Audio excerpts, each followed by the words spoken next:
The plate shattered against the gunman's skull with a crack that echoed through the downtown streets. In 30 seconds, ex-Special Forces soldier Daniel Cross transformed from invisible busboy to lethal weapon, taking down 3 armed kidnappers with nothing but restaurant silverware. Billionaire CEO Olivia Hartman watched in stunned silence as her savior melted back into the shadows, leaving her with one burning question. Who was this ghost warrior hiding in plain sight? Stay with me to discover how a single dad's hidden past collided with a global conspiracy that would change 3 lives forever. And hey, drop a comment about which city you're watching from. I love seeing how far these stories travel. The September rain hammered Los Angeles like artillery fire, turning the streets outside Le Bernardin West into rivers of reflected neon. Inside the upscale restaurant, Daniel Cross moved between tables, with practiced invisibility, clearing plates and refilling water glasses, while the city's elite discussed million-dollar deals over $100 steaks. His calloused hands, steady as surgical instruments, betrayed nothing of their history hands that had once assembled rifles in Afghan darkness, that had pulled wounded brothers from burning Humvees, that now simply stacked dirty dishes with methodical precision. Table 12 needs clearing, Marcus the head waiter barked without looking up from his reservation tablet. Daniel nodded, already moving. 3 years of this routine had taught him the rhythm of service work: be efficient, be invisible, be forgettable. It was exactly what he needed. Through the rain-streaked windows, he caught a glimpse of his own reflection, 35 years old, but looking older. Brown hair grown out from its military-cut gray eyes that had seen too much carefully dulled to appear vacant. The kind of face people looked through, not at. Perfect for a man who wanted to disappear. His phone vibrated against his thigh. A text from Mrs. Chen. His neighbor, Lila, finished homework, made mac and cheese. She's asking about you again. Daniel's jaw tightened. His 8-year-old daughter was too smart for her own good, already picking up on the weight he carried. He typed back quickly. Home by 11. Tell her I love her. She knows, came the reply. But she needs to hear it from you. He slipped the phone away, guilt gnawing at his chest. Every night he worked was a night stolen from Lila, but the restaurant's evening shifts paid double what day work offered, and God knew they needed every penny. The medical bills from Sarah's cancer had drained their savings, and even 3 years after her death, the debt collectors still called. Cross, Marcus snapped. The VIP section. Now! Daniel grabbed his bus tray and headed toward the restaurant's private dining area, separated from the main floor by frosted glass panels. Through the translucent barrier, he could make out a small group finishing their meal. 3 men in dark suits and a woman whose posture alone commanded the room. As he pushed through the divider, Daniel's trained eye automatically cataloged the scene. The men private security trying too hard to look casual. Earpieces, poorly concealed jackets hanging wrong from concealed carries. Amateurs playing professional. The woman Olivia Hartman, though the tabloids didn't do her justice. Mid-30s auburn hair pulled back in a style that cost more than Daniel made in a week. Green eyes that missed nothing. CEO of Hartman Industries, one of the country's fastest-growing clean energy companies. She was arguing with someone on her phone, her voice controlled but tight. I don't care what the board thinks, Richard. The battery technology stays proprietary. No foreign partnerships, no licensing deals. We're talking about national security here. Daniel kept his head down, clearing plates with mechanical efficiency. Just another invisible servant in her world of billions and board meetings. Her security detail barely glanced at him, a critical mistake he noted but didn't dwell on. Not his problem anymore. The prototype testing is scheduled for next week? Olivia continued, standing to pace near the window. If the numbers hold, we're looking at a complete transformation of energy storage. Electric vehicles with 1,000-mile ranges. Grid-level storage that actually works. This changes everything. One of her security men, the tallest with a Boston accent thick as chowder, checked his watch. Ma'am, we should go. The weather's getting worse. Olivia waved him off, still focused on her call. Richard, I'm hanging up. We'll discuss this at tomorrow's board meeting. And if anyone else suggests partnering with Jiang Industries, remind them what happened to Solyndra. She ended the call with a sharp tap, then turned to her security. Give me 5 minutes. I need some air. Ma'am, the weather. 5 minutes. Thompson. I'm going to stand under the awning and remember what it feels like to not be in a boardroom. Her tone brooked no argument. Daniel watched them file out through the restaurant's side entrance, the one that opened onto the narrow alley between buildings. His instincts prickled something his old squad leader used to call his spider sense. 3 men, 1 principal, heading into a confined space with limited visibility. Every tactical bone in his body screamed wrong, but he forced himself to keep working. Not his problem, not his world. He had Lila to think about. The crash came 2 minutes later. It was the sound of metal on brick, followed by a woman's sharp cry. Daniel's body moved before his mind could stop at muscle memory, overriding 3 years of careful civilian conditioning. He was through the side door while other diners were still looking up from their meals. The scene in the alley unfolded in his mind like a tactical map. 3 hostiles in ski masks, not her security. Thompson and the others were down, blood pooling beneath their still forms. Alive or dead. No time to check. Olivia pressed against the brick wall, rain plastering her designer dress to her trembling frame. The lead attacker held a Glock 19 stance professional finger indexed along the trigger guard. The other 2 flanked him, creating overlapping fields of fire. Please. Olivia's voice remained steady despite her fear. Whatever you want. Shut up, the lead gunman said. Eastern European accent, maybe Serbian. You come with us. No noise, no problems. Daniel's hand found the stack of plates he'd been carrying, his mind calculating angles and distances. 20 feet. 3 targets. Element of surprise.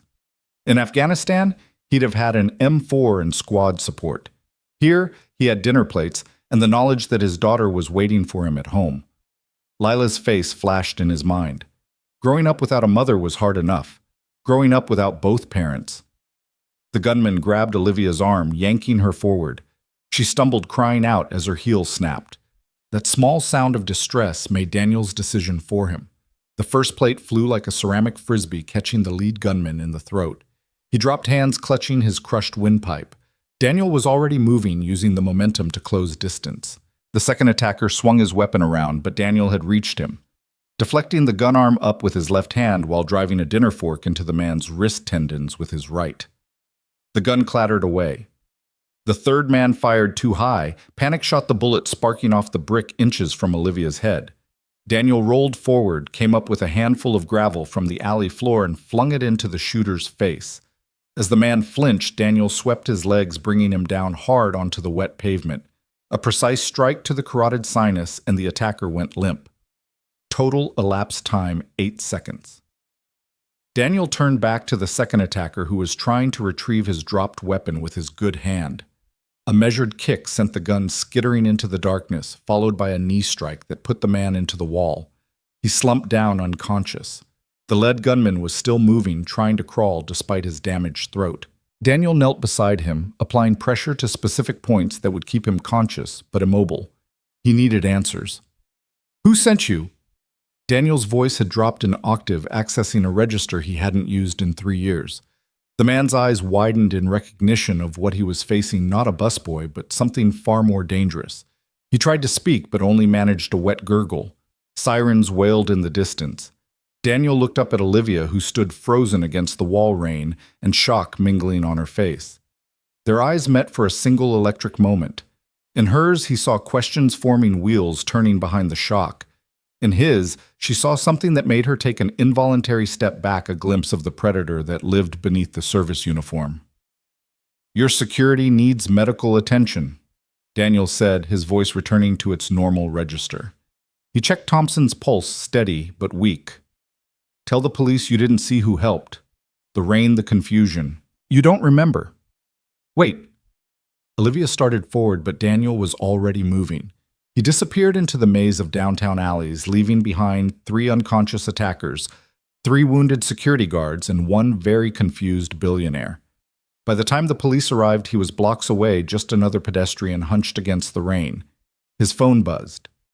Mrs. Chen again. Lila's asking if you can read to her when you get home. Daniel's hand shook as he typed, tell her yes, always yes. But even as he headed home, he knew this wasn't over. The attackers had been professional despite their failure. Someone had wanted Olivia Hartman badly enough to attempt a kidnapping in downtown LA. And worse, He'd shown his capabilities. 3 years of careful anonymity shattered in 8 seconds of violence. He thought about Olivia's eyes in that moment of recognition, the way they'd sharpened despite her shock. She was the type who'd want answers, the type who'd look for him. Daniel quickened his pace, mind already running through contingencies.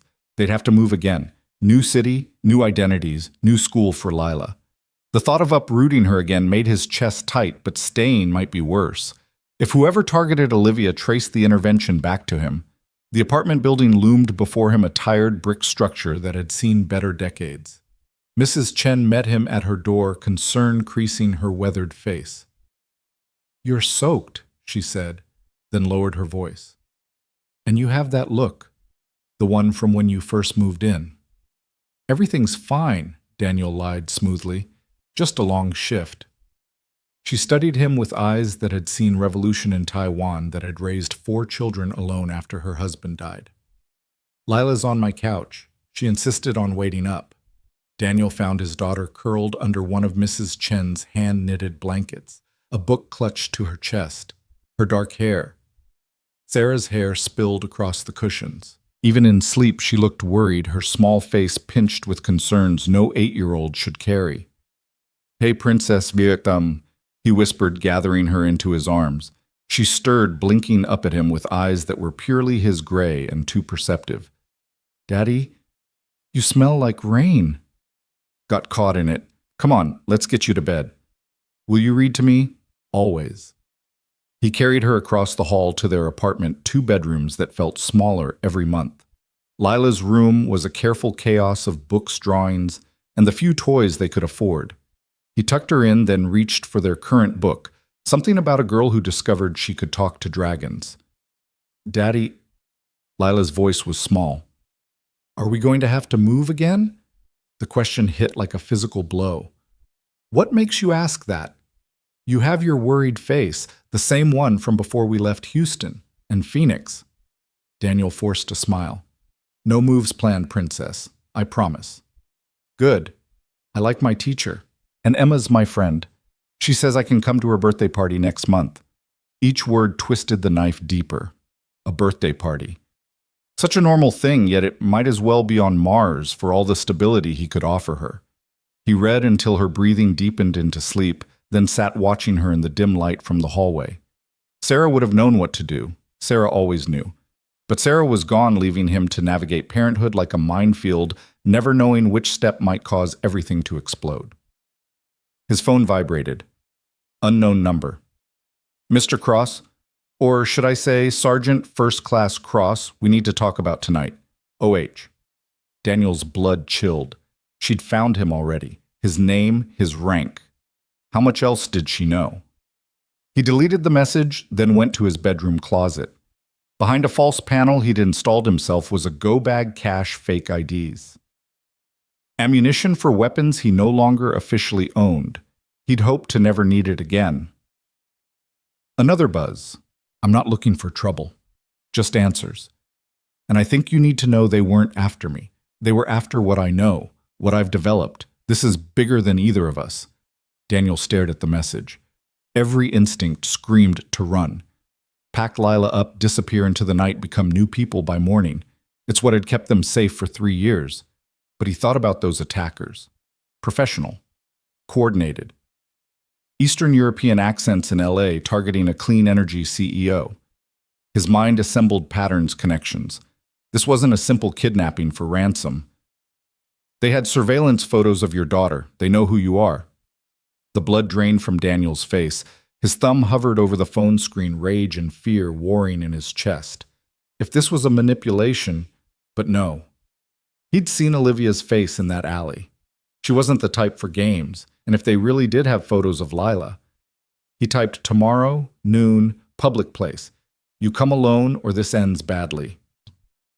Griffith Observatory. "I'll be at the Einstein statue." Daniel set the phone down and returned to Lila's doorway.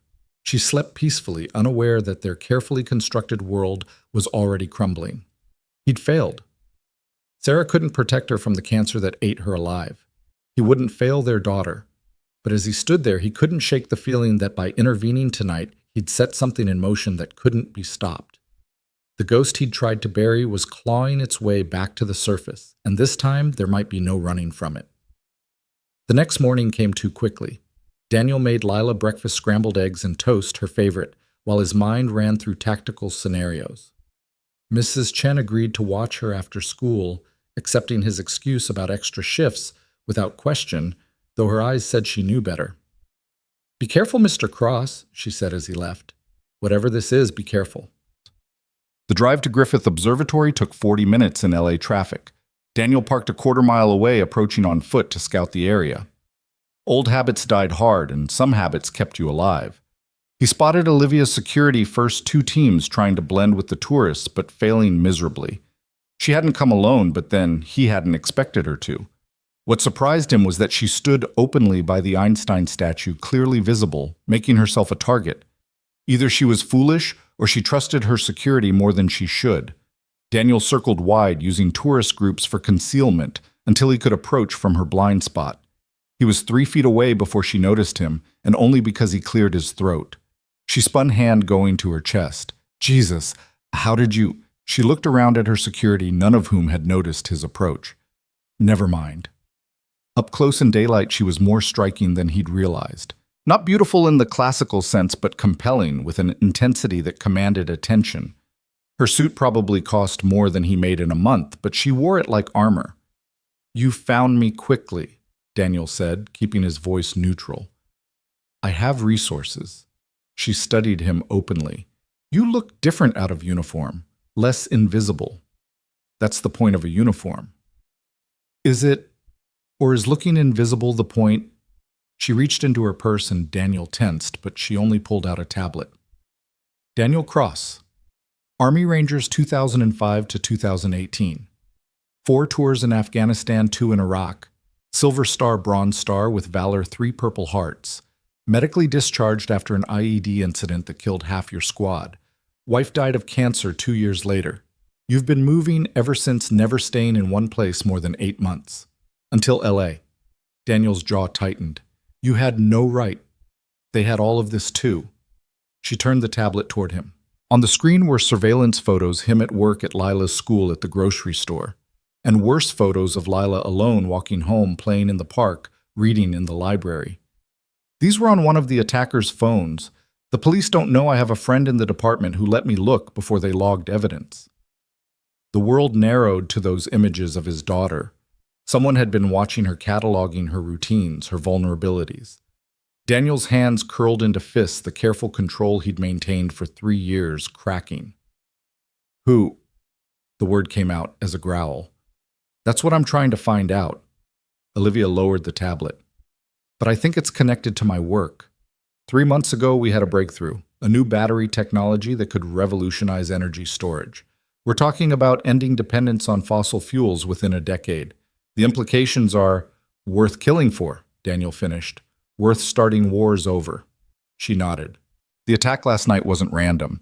They knew where I'd be when my security would be most vulnerable. Someone inside my company is feeding them information. Not my problem." "It is now." She gestured to the photos of Lila. "They know who you are, what you're capable of. You interfered with their plans. Do you really think they'll just let that go?" Daniel wanted to argue, but he knew she was right. In Afghanistan, he'd learned that once you were on someone's radar, the only way off was through victory or death. "What do you want from me?" he asked. "Help. Protection.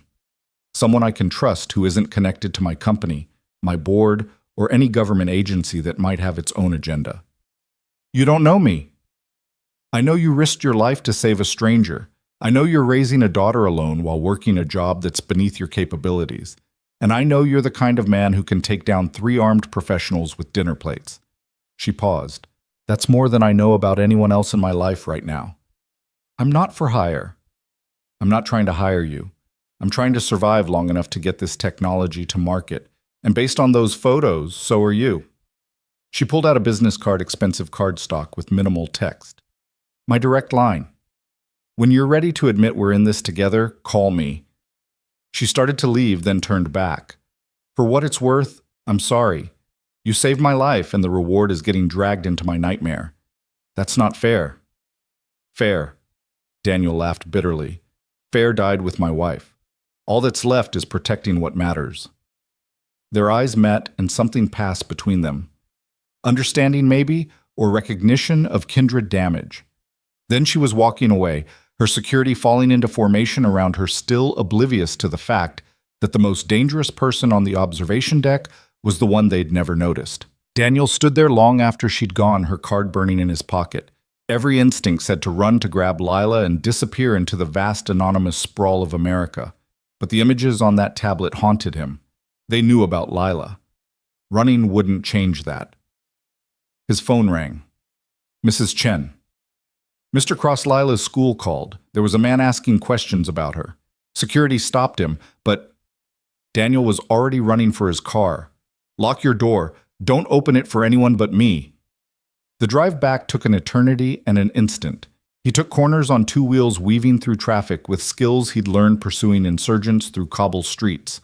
By the time he reached the apartment, 3 LAPD units were already there. He found Lila in Mrs. Chen's apartment, surrounded by police officers who looked barely old enough to shave.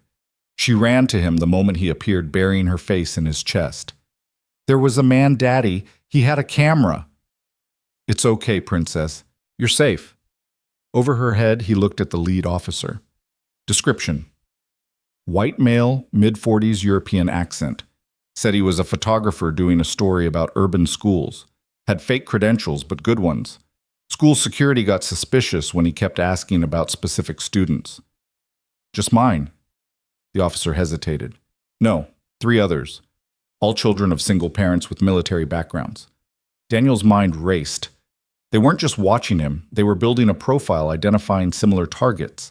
But why leverage recruitment?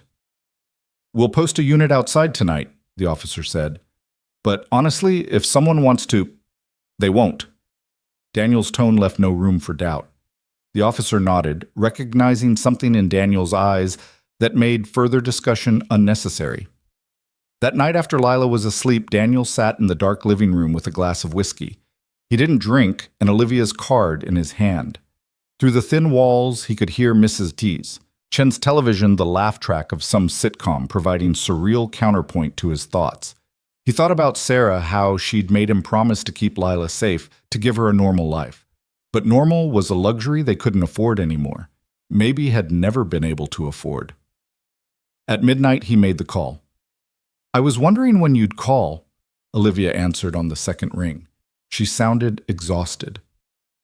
Ground rules, Daniel said without preamble. I don't work for you. We work together. My daughter's safety is non-negotiable.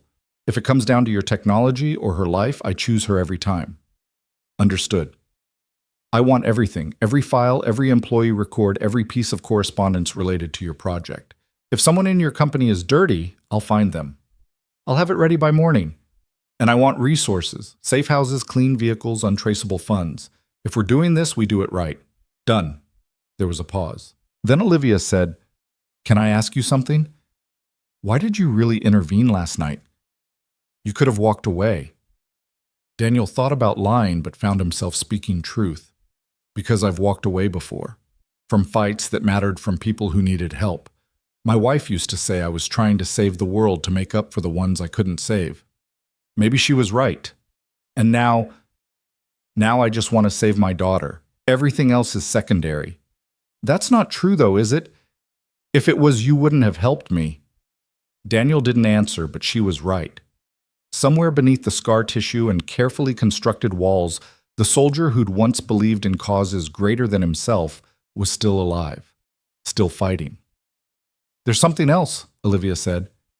The man who approached your daughter's school, we think he's connected to Jiang Industries. They're a Chinese conglomerate with interests in energy and defense. They've been trying to acquire my company for 2 years. And when you said no, things started happening.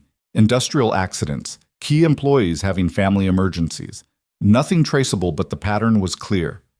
So they escalated to kidnapping. Or worse, the FBI thinks... She paused. Can this line be traced? Not to me. You. Theoretical quantum encryption. My own design. Despite everything, Daniel almost smiled. Of course it is. The FBI thinks Jiang has connections to Chinese intelligence. They want my battery technology for military applications. Imagine tanks and aircraft with unlimited operational range, submarines that never need to surface. The strategic implications would shift the global balance of power, Daniel finished, and you're the only one who has it. For now, but every day we delay getting it to market is another day they have to steal it, or steal me. Daniel heard something in her voice, not fear, but a bone-deep exhaustion that he recognized. The weight of carrying something too important to put down. Get some sleep, he said. Tomorrow we start hunting. Daniel, her voice was softer now. Thank you for saving me, for helping me, for... Don't thank me yet. This is going to get worse before it gets better. He hung up and went to check on Lila one more time. She slept peacefully, clutching the stuffed rabbit Sarah had given her before the cancer got too bad. In sleep, she looked so young, so fragile. But Daniel knew better. She had Sarah's strength, that quiet resilience that had carried them through 18 months of chemo and radiation. She'd need it for what was coming. Because as Daniel stood there in the darkness, he could feel it, the old familiar sensation of being in someone's crosshairs. They were being hunted, and the hunter was getting closer. Tomorrow, he'd start hunting back. But tonight he stood watch over his daughter and made the same promise he'd made to Sarah in those final moments. Whatever it takes. Whatever it costs. He would keep their little girl safe, even if it meant becoming the weapon he'd tried so hard to bury. The morning brought no peace. Daniel woke to find an encrypted drive had been delivered to Mrs. Chen's door. Olivia's files as promised. But there was something else, a photograph of him from his army days standing with his squad in Kandahar.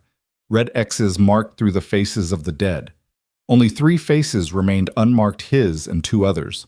On the back, someone had written, "You can't protect everyone, Sergeant Cross." Daniel's blood ran cold. This wasn't just about Olivia's technology anymore. Someone was making it personal. Someone who knew his history, his failures, his guilt. He looked at the faces of his dead brothers, remembered their last mission. The IED that should have killed him too would have if Martinez hadn't pushed him clear at the last second. The survivor's guilt that had nearly destroyed him until Sarah pulled him back from the edge. Now Sarah was gone too, and someone was using his past as a weapon. His phone buzzed. Olivia. We need to meet. Now. They killed someone. Daniel looked at the photograph one more time, then burned it in the kitchen sink. The past was dead, but its ghosts apparently were not, and they were coming for everyone he had left. The body belonged to Dr. Marcus Webb Hartman Industries, head of research and development. Daniel stood in the morgue's sterile coldness, studying what was left of the man who'd helped create Olivia's revolutionary battery technology. The official cause of death was a car accident brake failure on a winding mountain road, but Daniel recognized professional work when he saw it. The brake lines were cut with precision. Detective Ray Morrison said, an old contact from Daniel's first months in LA who'd helped him establish his new identity. Whoever did this wanted it to look accidental at first glance, but left just enough evidence for someone who knew what to look for. Olivia stood beside them, her face pale, but composed. She'd identified the body an hour ago, maintaining her CEO's mask even as her hands trembled. Marcus was supposed to present the final test results to the board tomorrow. He was the only one besides me who understood the complete scope of the technology. Who else knew about the presentation? Daniel asked. The entire board, my senior staff. It wasn't a secret, we've been building toward this for months. She paused, something flickering across her face. Marcus called me last night. Said he'd discovered something in the lab's security footage but wanted to verify before bringing it to me. Now we'll never know what he found. Daniel exchanged glances with Morrison. The security footage? Wiped. Morrison confirmed. Professional job.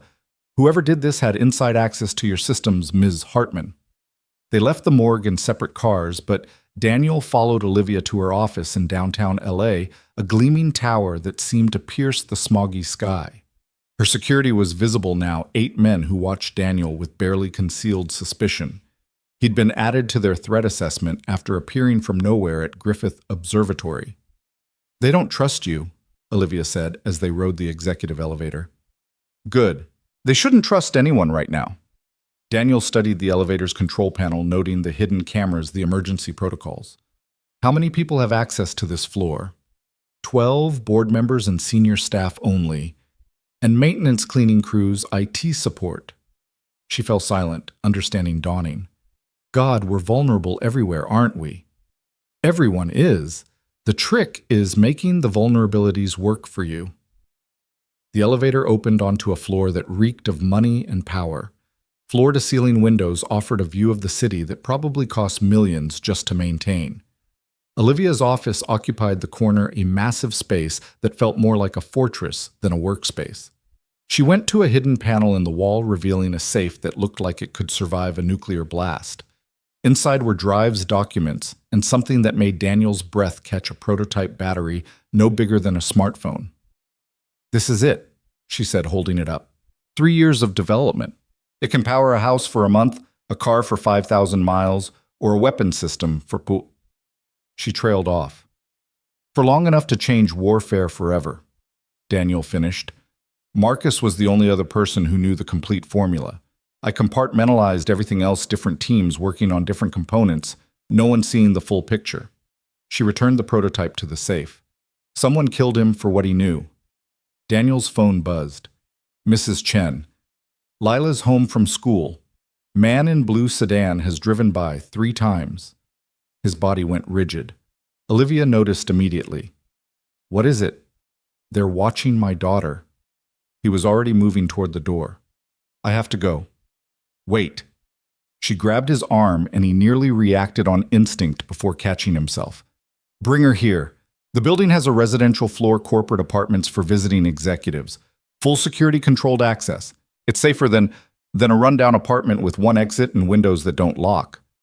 Daniel's pride warred with pragmatism. Pragmatism won. "Fine. But we do this my way." 20 minutes later, he was back at his apartment, Lila already packed thanks to Mrs. Chen's foresight. His daughter sat on her bed, clutching her rabbit eyes too, knowing for her 8 years. "Are we running again, Daddy?" "Not running, Princess, just relocating temporarily." "Because of the man with the camera." Daniel knelt before her, taking her small hands in his scarred ones. "Because Daddy's helping someone with something important, and until it's done, we need to stay somewhere safer." "Are you being a soldier again?" The question cut deep. He'd never told her details about his service, but children had a way of knowing things. "Something like that." "Mom said you were a hero, that you saved people." "Your mom said a lot of things. She said you'd know when it was time to be a hero again." Lila's gray eyes, so like his own, studied him intently. "Is it time?" Daniel pulled her into a hug, unable to answer. Sarah had always seen him more clearly than he saw himself. Even dying, she'd known he couldn't stay hidden forever. The blue sedan was still there when they left, but Daniel had expected that. He took Lila out the back, while Mrs. Chen created a distraction at the front, loudly arguing with the delivery driver about a non-existent package. The sedan's occupant was so focused on the building's entrance that he missed them entirely. Daniel took a circuitous route to Olivia's building, doubling back twice, switching vehicles at a parking garage where he'd stashed a clean car weeks ago, old habits dying hard. Lila stayed quiet throughout, reading her book, as if this was all perfectly normal. The corporate apartment was on the 40th floor, a 2-bedroom space that was larger than anywhere they'd lived since Sarah died. Lila's eyes went wide at the view, the city spreading below them like a circuit board. "It's so high," she whispered. "Is that okay?" She nodded, then looked at him with that uncanny perception. "The lady you're helping, is she nice?"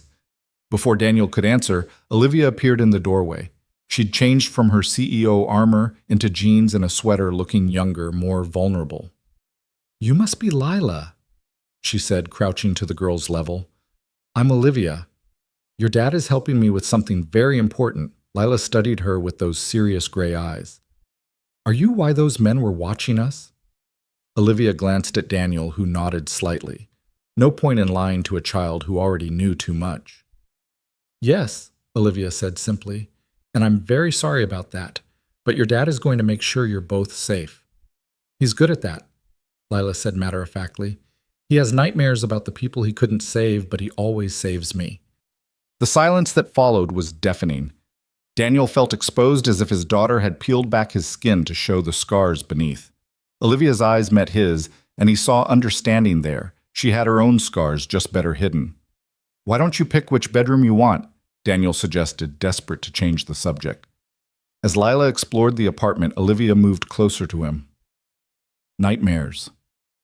"Leave it." "My brother was a Marine," she said quietly. "Came back from Fallujah, different. He said the hardest part wasn't what he'd done, but what he couldn't do, the people he couldn't save." "What happened to him?" "Suicide. 3 years after he came home." She stared out at the city. "That's why I recognized the look. You have the same eyes he did, always watching for threats, always ready for violence, but underneath is the guilt of surviving when others didn't." Daniel wanted to deny it, but what was the point? She'd seen through him as easily as Lila had. "Daddy," Lila called from one of the bedrooms. "There's a TV in here. Can I watch cartoons?" 30 minutes, then homework," he called back, grateful for the interruption. Olivia pulled out a tablet, all business again. "I've been reviewing Marcus's recent activities. 3 days ago, he accessed files he shouldn't have been able to personnel records from before my time as CEO when my father ran the company." "Your father?" "Nathaniel Hartman. He founded the company 40 years ago, built it from nothing into a Fortune 500 corporation. Died of a heart attack 5 years ago, left me everything." She pulled up a photograph, a stern-looking man with Olivia's green eyes, but none of her warmth. He was brilliant, ruthless, and paranoid. Kept secrets even from me. What kind of secrets? That's what Marcus was trying to find out. The files he accessed were sealed after my father's death, required board approval to open, but somehow he got in. Daniel studied the file names on her screen. Most were standard corporate documents, but one stood out, Project Lightning Rod. "What's that?" "I don't know. It's not in any official company records, but Marcus downloaded it 3 days before he died." She touched the screen, and an error message appeared. "File corrupted." "Conveniently corrupted after he accessed it," Daniel muttered. "Someone's cleaning house, first the file, then Marcus next." "Me." Olivia's voice was steady, but he saw her hands tremble slightly. "I'm the last person who knows how the technology works." "Then we need to get you somewhere safe while I figure out who's behind this." "No." Her CEO voice was back steel wrapped in silk. "I have a company to run a presentation to make. If I disappear now, the board will panic, stock will crash, and whoever's doing this wins. Pride won't stop a bullet. It's not pride. It's duty. Thousands of people depend on Hartman Industries for their livelihoods. I won't abandon them because I'm scared." Daniel recognized the tone, the same one he'd used when refusing to leave wounded soldiers behind, even when staying meant almost certain death. Duty was a chain that could drag you to hell, but it was also what separated humans from animals. "Fine, but we do this smart. I need a complete list of everyone with access to those files, everyone who knew about Marcus's research, everyone who stands to gain from your technology or your death." "That's a long list. Then we'd better get started." They worked through the night, Olivia pulling records while Daniel analyzed patterns. Lila fell asleep on the couch, her book still clutched to her chest. Around midnight, Olivia made coffee, expensive stuff that tasted like liquid gold compared to the swill Daniel usually drank. "Can I ask you something?" she said, handing him a mug. "Why did you really leave the military? Your record is exemplary until that last mission, then nothing. Just a medical discharge and silence." Daniel stared into his coffee, seeing faces in the dark liquid. "You read the report?" "I read the official report. Half your squad killed by an IED, you wounded, received medical treatment and discharge. But that's not the whole story, is it?" "It never is. The men who died, you blame yourself." "Because it was my fault." The words came out harsh, raw. "I was squad leader. My job to keep them safe. I missed the signs, didn't trust my instincts. Martinez saw something I didn't, try to warn me, but I was so focused on the mission." He trailed off, lost in memory. "So Martinez saved you. Pushed me clear just as the device detonated. Took the full blast himself, him and 4 others gone in an instant. And me few pieces of shrapnel, concussion, survivor's guilt, that no amount of therapy could touch. It wasn't your fault. Yes, it was. That's what leadership means. Everything is your fault. Every decision, every consequence, every life lost under your command. He met her eyes. That's why I walked away. Because I couldn't trust myself to keep anyone safe anymore. But you kept your daughter safe. And you saved me. Lila is different. He paused, searching for words. She's the only good thing I've done since Sarah died. The only thing that matters. Olivia was quiet for a moment, then said, My father used to say that the only things worth doing are the ones that terrify you, that fear means it matters. Your father sounds like he was complicated. He was a bastard, she said bluntly. Brilliant, driven, successful, but a bastard. He built this company through sheer force of will, crushed anyone who stood in his way. I spent my whole life trying to prove I was worthy of his legacy, and he died before I could. Is that why you're pushing so hard with this technology? Maybe. Or maybe I just want to prove that power doesn't have to corrupt, that you can change the world without destroying everyone around you. She laughed bitterly. Look how well that's working out. Daniel's phone buzzed. Unknown number, but he recognized the pattern, a burner phone probably purchased within the last hour. Cross, he answered. You should have stayed invisible, Sergeant. The voice was electronically distorted, but carried a trace of accent Eastern European, like the attackers from the alley. You've inserted yourself into something you don't understand. Enlighten me. The technology Ms. Hartman has developed belongs to the world, not to one country or corporation. There are forces at work here beyond your comprehension. Let me guess, Zhang Industries' Chinese intelligence, or are you freelance? A pause. You're not as clever as you think. Webb discovered the truth, and it killed him. The same truth that killed Nathaniel Hartman 5 years ago. Daniel's eyes snapped to Olivia. What truth, what? Project Lightning Rod. Ask her about it. Ask her what her father was really building before he died. Ask her why the Department of Defense classified his research and buried it so deep even his daughter couldn't find it. The line went dead. Olivia had gone pale, her hand pressed to her mouth. Project Lightning Rod was real. You didn't know. I knew my father was working on something before he died, something he kept even from me. But when I took over the company, there was nothing. No files, no prototypes, no records, like it never existed. But Marcus found something. And now he's dead. She stood abruptly, pacing to the window. God, what if my battery technology isn't even original? What if I've been recreating something my father already built? Daniel joined her at the window, studying the city lights below. Somewhere out there, enemies were moving against them, pieces on a chessboard they couldn't fully see. We need those files, he said. Whatever Marcus found, we need to see it. The corrupted data is on the company servers. Maybe our IT department can recover. No, we can't trust anyone inside your company, but I know someone who might help. He pulled out his phone, scrolled through contacts until he found the one he needed. Someone who owes me a favor. The number rang twice before a gravelly voice answered.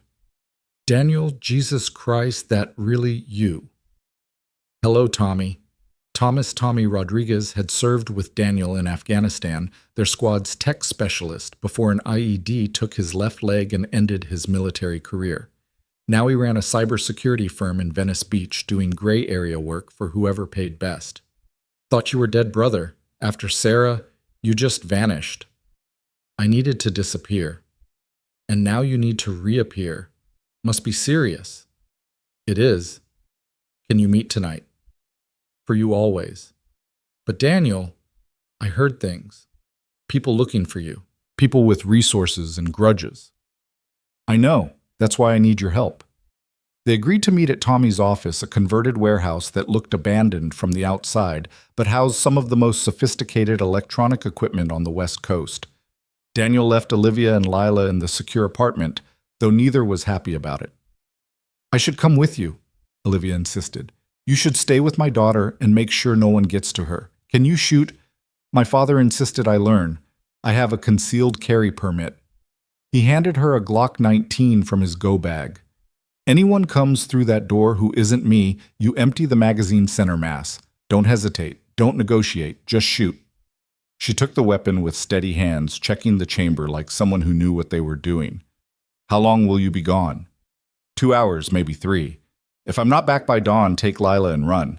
There's cash and fake IDs in my bag, use them. Daniel. Promise me. Whatever happens to me, you keep her safe. She met his eyes, understanding passing between them. I promise. The drive to Venice Beach took 40 minutes at this hour, the streets mostly empty except for the homeless and the lost. Tommy's warehouse sat between a defunct textile factory and a marijuana dispensary, the perfect cover for someone who valued privacy. Daniel parked 2 blocks away and approached on foot, checking for surveillance. The old instincts were fully awake now. Every shadow a potential threat, every passing car a possible enemy. He felt more alive than he had in 3 years and hated himself for it. Tommy answered the door in a wheelchair, high-tech custom model that probably cost more than most cars. His left leg was gone below the knee, but his smile was the same, crooked and slightly manic. Danny boy, you look like shit. You look like a pirate who raided a Best Buy. Accurate. Tommy wheeled back, letting Daniel enter. The warehouse's interior was a hacker's wet dream. Servers humming, screens everywhere, displaying code and data streams, cables running like veins across the ceiling. So, Tommy said, pouring whiskey that probably wasn't legal. What brings you back from the dead? Daniel explained the attack. Olivia's technology, Marcus Webb's death, the mysterious Project Lightning Rod. Tommy listened, his expression growing increasingly serious.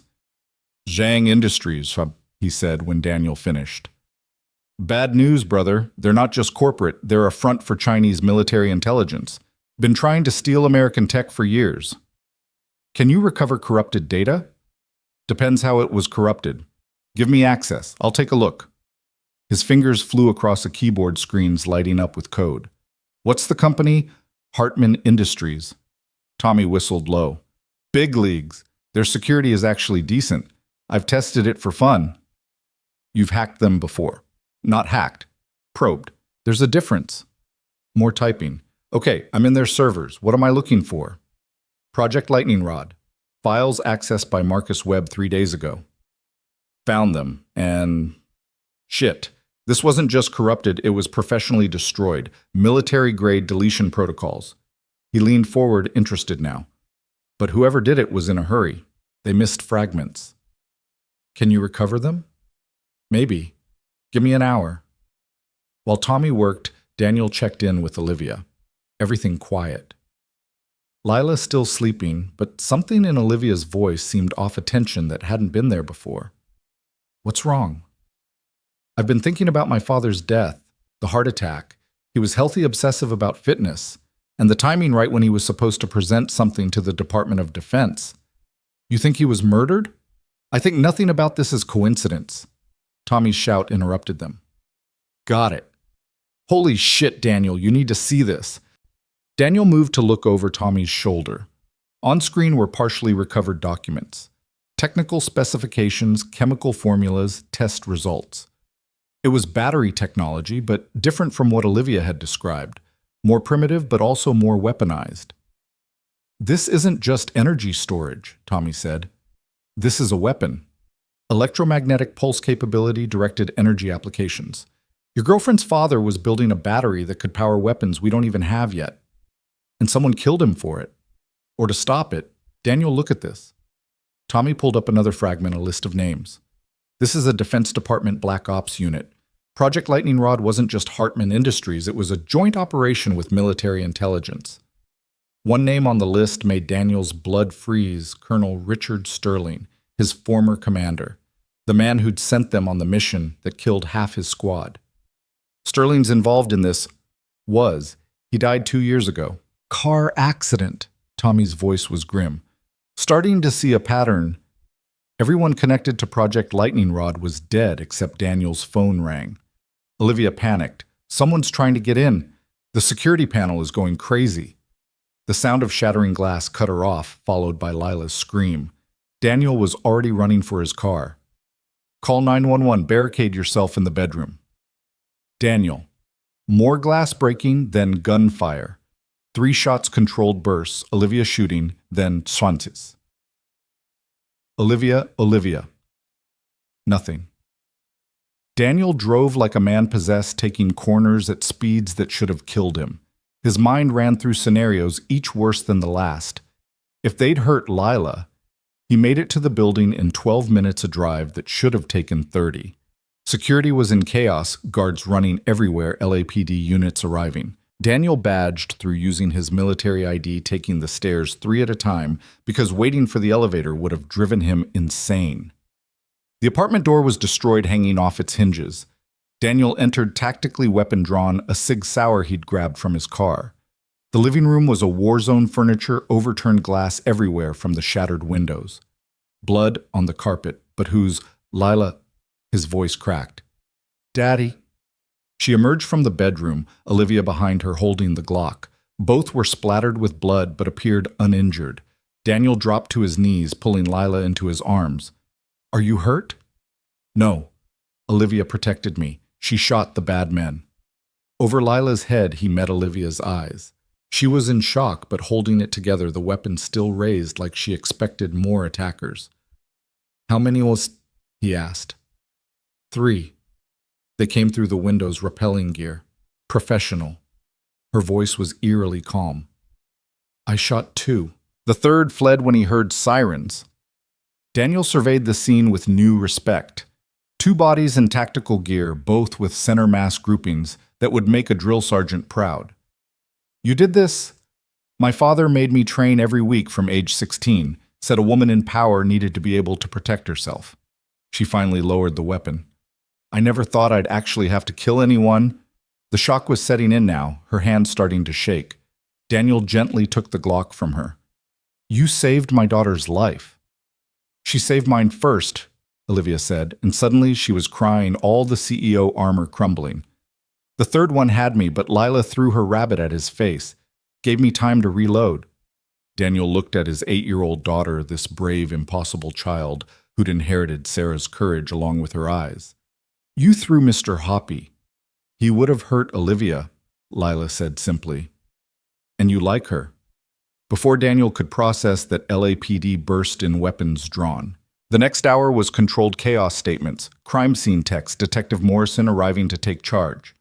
The dead attackers had no identification, but their equipment was military grade, their tactics professional. This is beyond my pay grade, Morrison admitted. FBI's taking over, probably Homeland Security too. You need to disappear, Daniel, all of you. He was right. They were exposed here, vulnerable. But where could they go that these people couldn't find them? I have a place, Olivia said. She'd recovered her composure, the CEO mask back in place. A cabin in Big Bear, off the books purchased through shell companies. My father's last gift, a bolt hole for emergencies. They'll track. No, he was paranoid about it. No digital footprint, no utility records, and any searchable database. Even I forgot it existed until now. Daniel considered.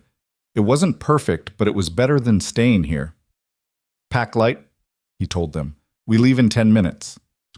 As Lila gathered her things, carefully retrieving Mr. Hoppy from the corner where he'd landed, Olivia approached Daniel. That name on the list, Sterling, you knew him. My former commander. The mission that went wrong. He planned it. You think he was involved in Project Lightning Rod? I think everyone connected to that project is dead except you, and now you're recreating the same technology your father died for. So we find out what Lightning Rod really was, who wanted it stopped, and why they're trying to steal it now. Olivia, you should run. Take your money, disappear, let them have the technology. No. Her green eyes flashed with determination. They killed my father. They killed Marcus. They tried to kill your daughter. This ends when they're stopped, not before.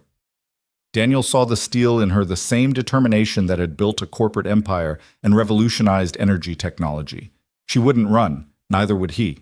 Then we do this together, he said. Together? She agreed.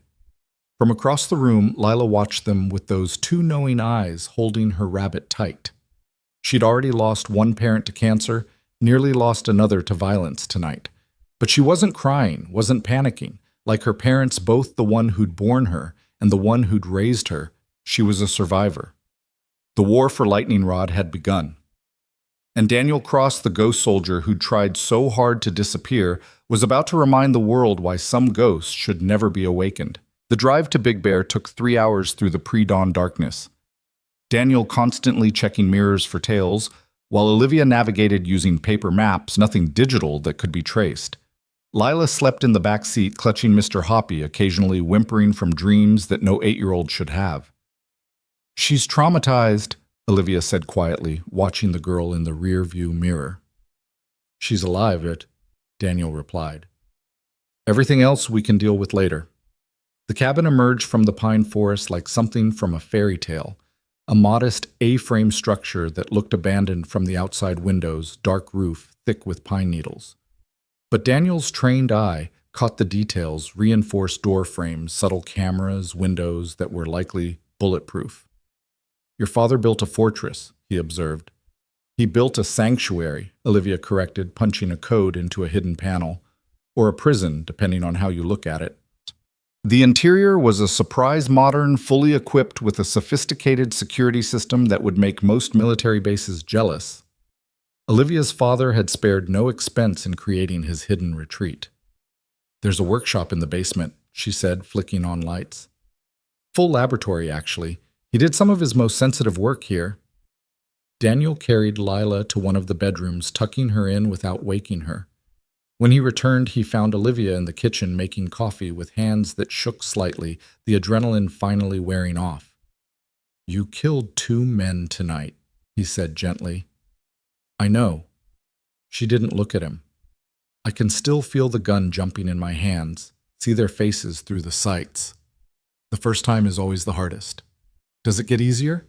"No, it just gets more necessary." He accepted the coffee she offered. "You saved Lila's life. Hold on to that." "She's remarkable, your daughter. Most children would have frozen, but she acted." Her mother's genes.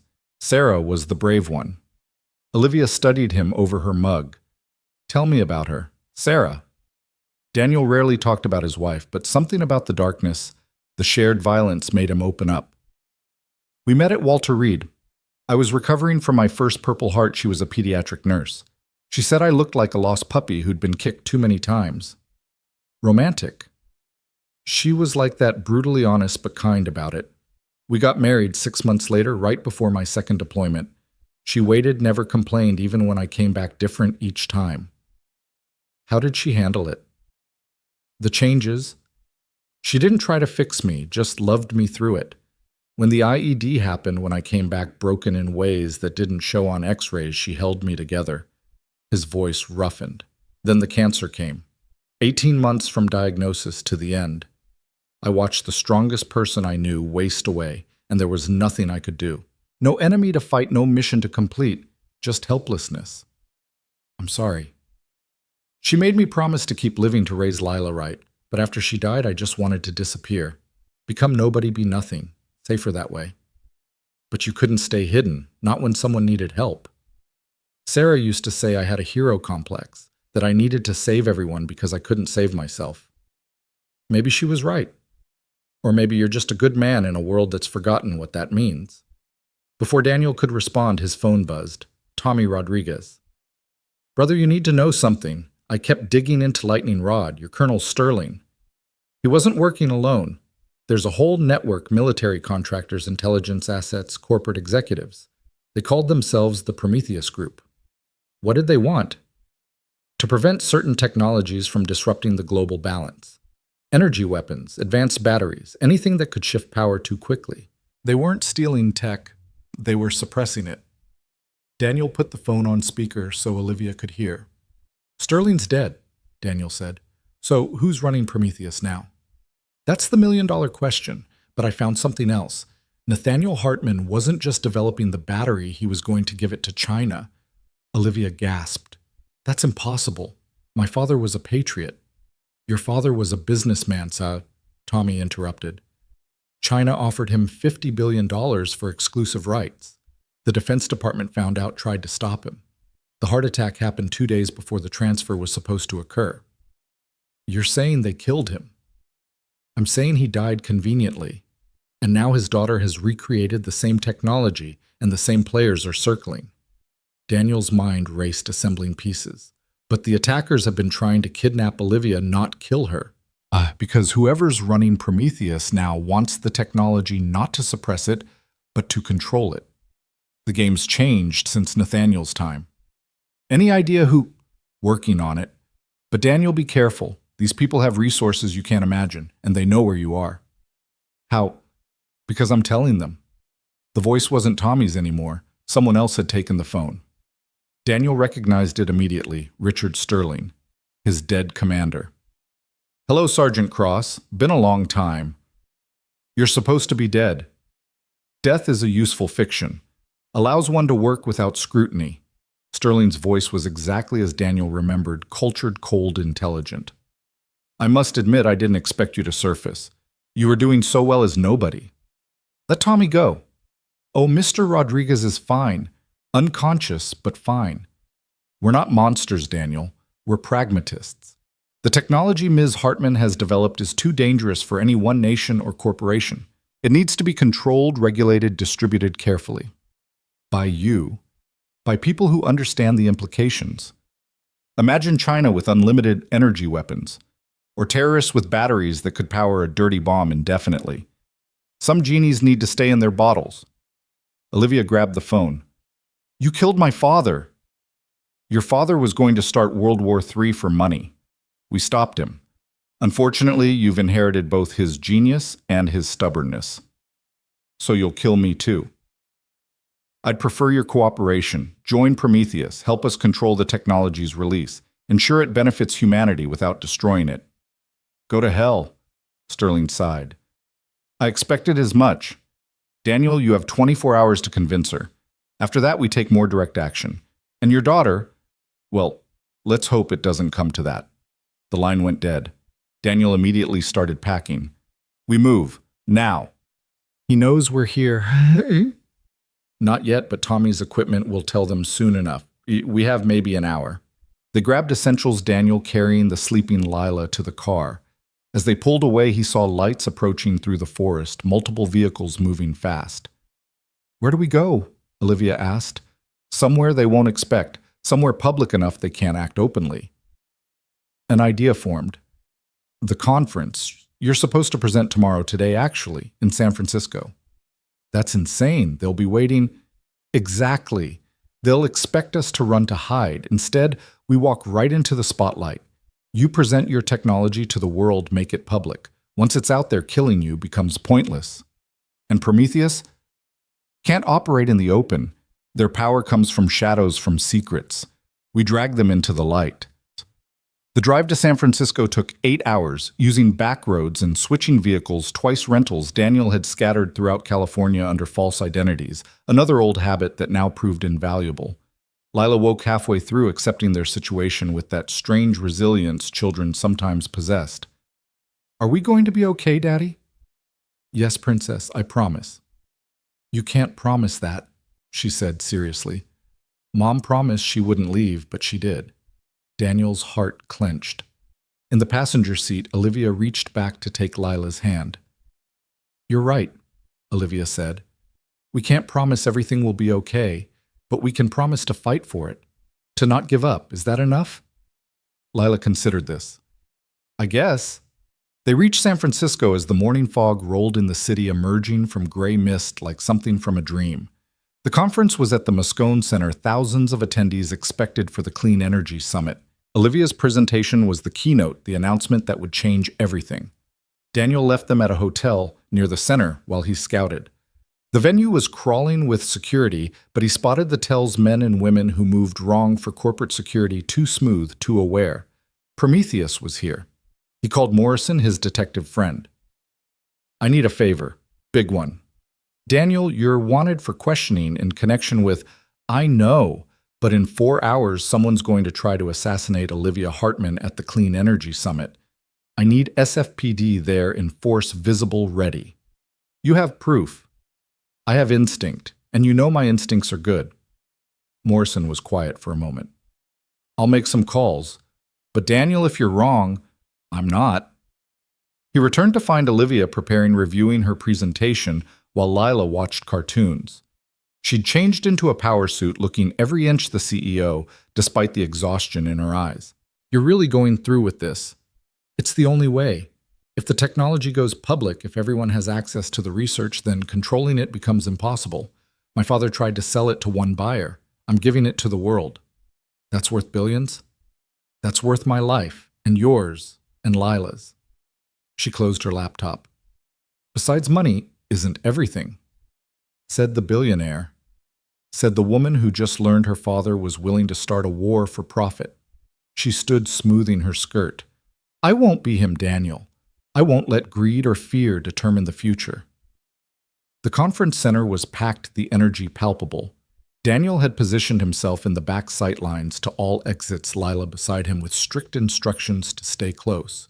He'd wanted to leave her at the hotel, but after last night, separation seemed more dangerous than proximity. Olivia took the stage to thunderous applause. She looked small behind the podium, but her voice carried clear and strong. "Today I stand before you to announce not just a breakthrough, but a revolution. For 3 years, Hartman Industries has developed a battery technology that will fundamentally change how we generate, store, and use energy." Screens lit up with technical specifications, charts, projections. The audience leaned forward, sensing the magnitude of what was being revealed. "But more importantly," Olivia continued, "I'm announcing that this technology will be open source. Every patent, every formula, every piece of research will be publicly available as of noon today." The audience erupted, gasps, shouts, reporters frantically typing. Daniel spotted movement in his peripheral vision, 3 men pushing through the crowd, hands reaching inside jackets. He moved before thinking, pulling Lila behind a concrete pillar as the first shot rang out. Screams panicked the crowd, surging in all directions. On stage, Olivia dropped behind the podium as security swarmed. Daniel counted muzzle flashes, 3 shooters positioned for crossfire. But they hadn't counted on the SFPD presence Morrison had arranged. Officers flooded in from every entrance, tactical teams that had been waiting for exactly this. The shooters tried to flee, but found exits blocked. Daniel watched one make a desperate break for the emergency exit. Without thinking, he intercepted using the crowd's chaos as cover. They collided hard, the shooter's weapons spinning away. Daniel didn't give him a chance to recover 3 quick strikes, and the man was down unconscious before he hit the floor. "Daddy!" Lila's voice cut through the chaos. She was pointing at the stage where Olivia was being hustled away by security, but one of the security guards moved wrong. Daniel recognized the gate, the positioning. Not protection, but capture. He pushed through the crowd, Lila's hand tight in his. The fake guard was leading Olivia toward a service exit, her arm twisted behind her back, hidden from view by their positioning. "Stop!" Daniel shouted, but his voice was lost in the chaos. He did the only thing he could think of, pulled the fire alarm. The sprinkler system activated, drenching everyone, adding to the confusion, but also making the fake guard pause, looking for the source of the new complication. That moment's hesitation was enough. Daniel reached them, grabbing the guard's wrist and applying pressure to nerve points that made him release Olivia. They grappled briefly, but the man was off balance, surprised. Daniel put him down hard, probably breaking his arm in the process. "You okay?" he asked Olivia, who was soaked and shaking but unharmed. "The presentation, the files already uploaded. Automatically at noon, 10 minutes ago." She managed a weak smile. "It's done. It's out there." Sirens wailed as more police arrived. The shooters were in custody, the immediate threat neutralized. But Daniel knew this was just the beginning. Prometheus wouldn't give up because of one failed attempt. His phone rang. Sterling. Impressive sergeant, using the police as unwitting allies. Very clever. "It's over, Sterling. The technology is public." "Oh, Daniel, you think this was about suppressing the technology?" "That was the old game. The new game is controlling who uses it first, who weaponizes it best. And that game has just begun." "What do you mean?" Check the news. Beijing, Moscow, Tel Aviv. Military installations in all 3 cities are reporting energy signatures consistent with Ms. Hartman's battery technology. Someone has already weaponized it, already deployed it. The question is who? Daniel's blood ran cold. "You. Prometheus built weapons." We built safeguards, but someone has activated them without authorization. Someone inside Prometheus has gone rogue, decided to start the war we've spent decades preventing. Who? That's what I need to find out. And despite our differences, I think we want the same thing to prevent global catastrophe. The enemy of my enemy, Sergeant. You tried to kill us. I tried to contain a situation. Now that situation has exploded beyond anyone's control. Work with me or watch the world burn. Your choice. Daniel looked at Olivia, at Lila, at the chaos around them. 3 hours ago, their biggest problem was staying alive. Now they were talking about preventing World War III. What do you need? He asked Sterling.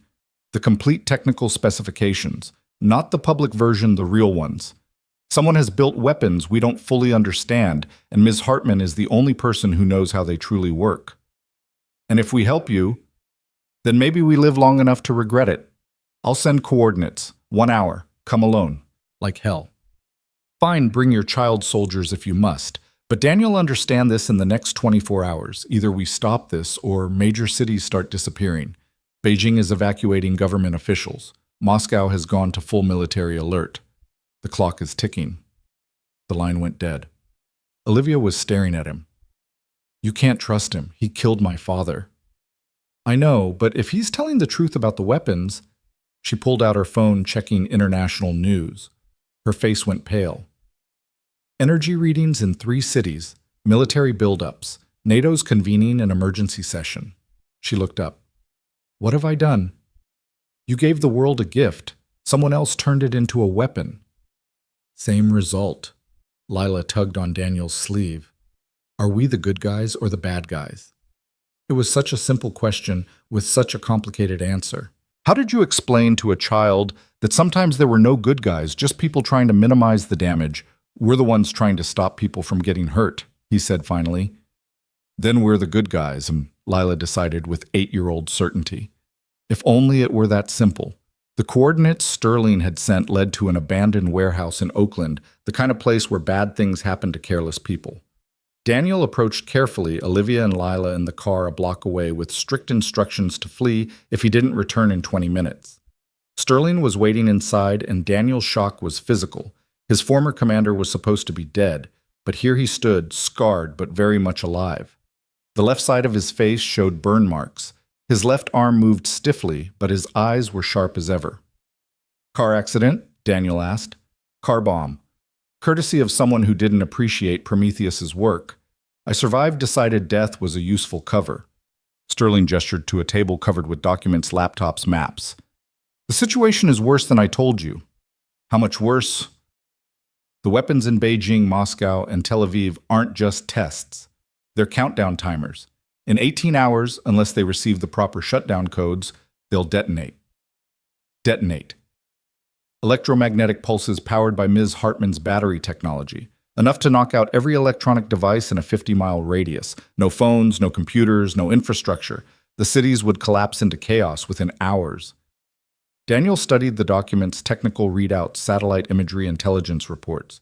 It was real, terrifyingly real. Who's doing this? Someone calling themselves Cassandra.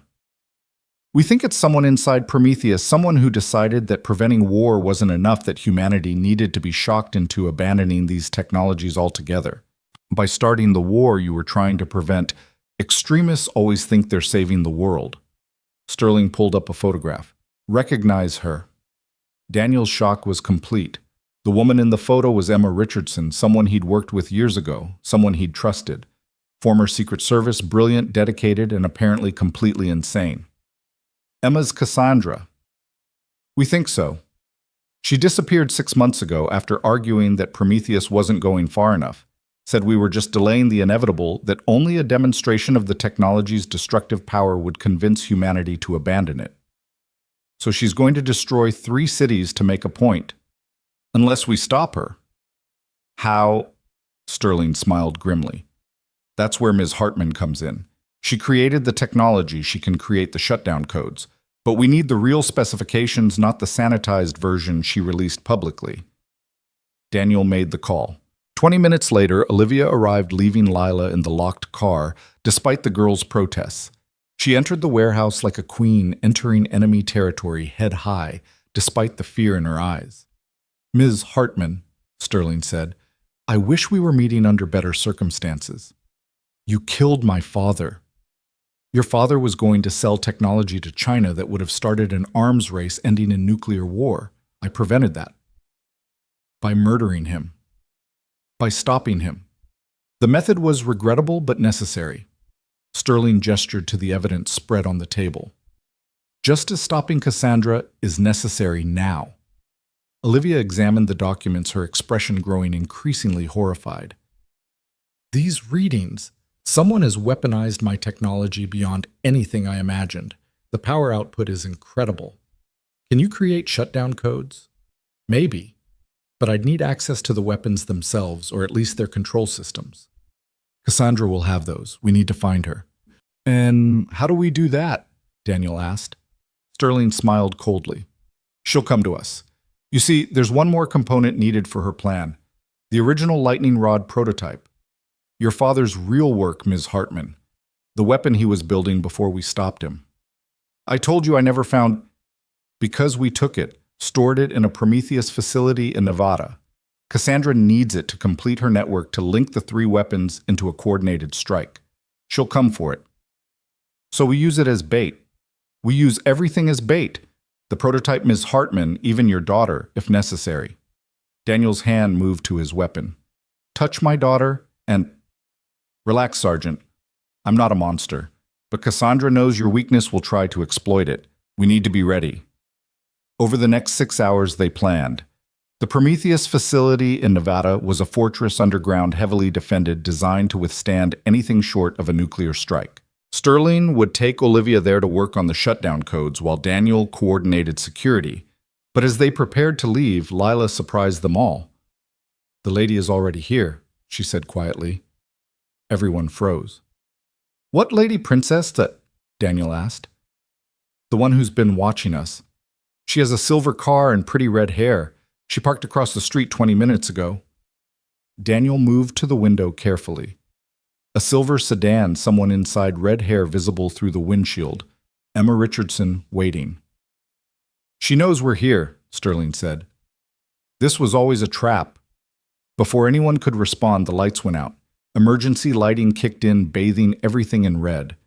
Then Emma's voice echoed through the warehouse, coming from everywhere and nowhere. "Hello, Richard. Daniel, Ms. Hartman. I've been waiting for you to figure it out." "Emma," Sterling called out, "this isn't the way.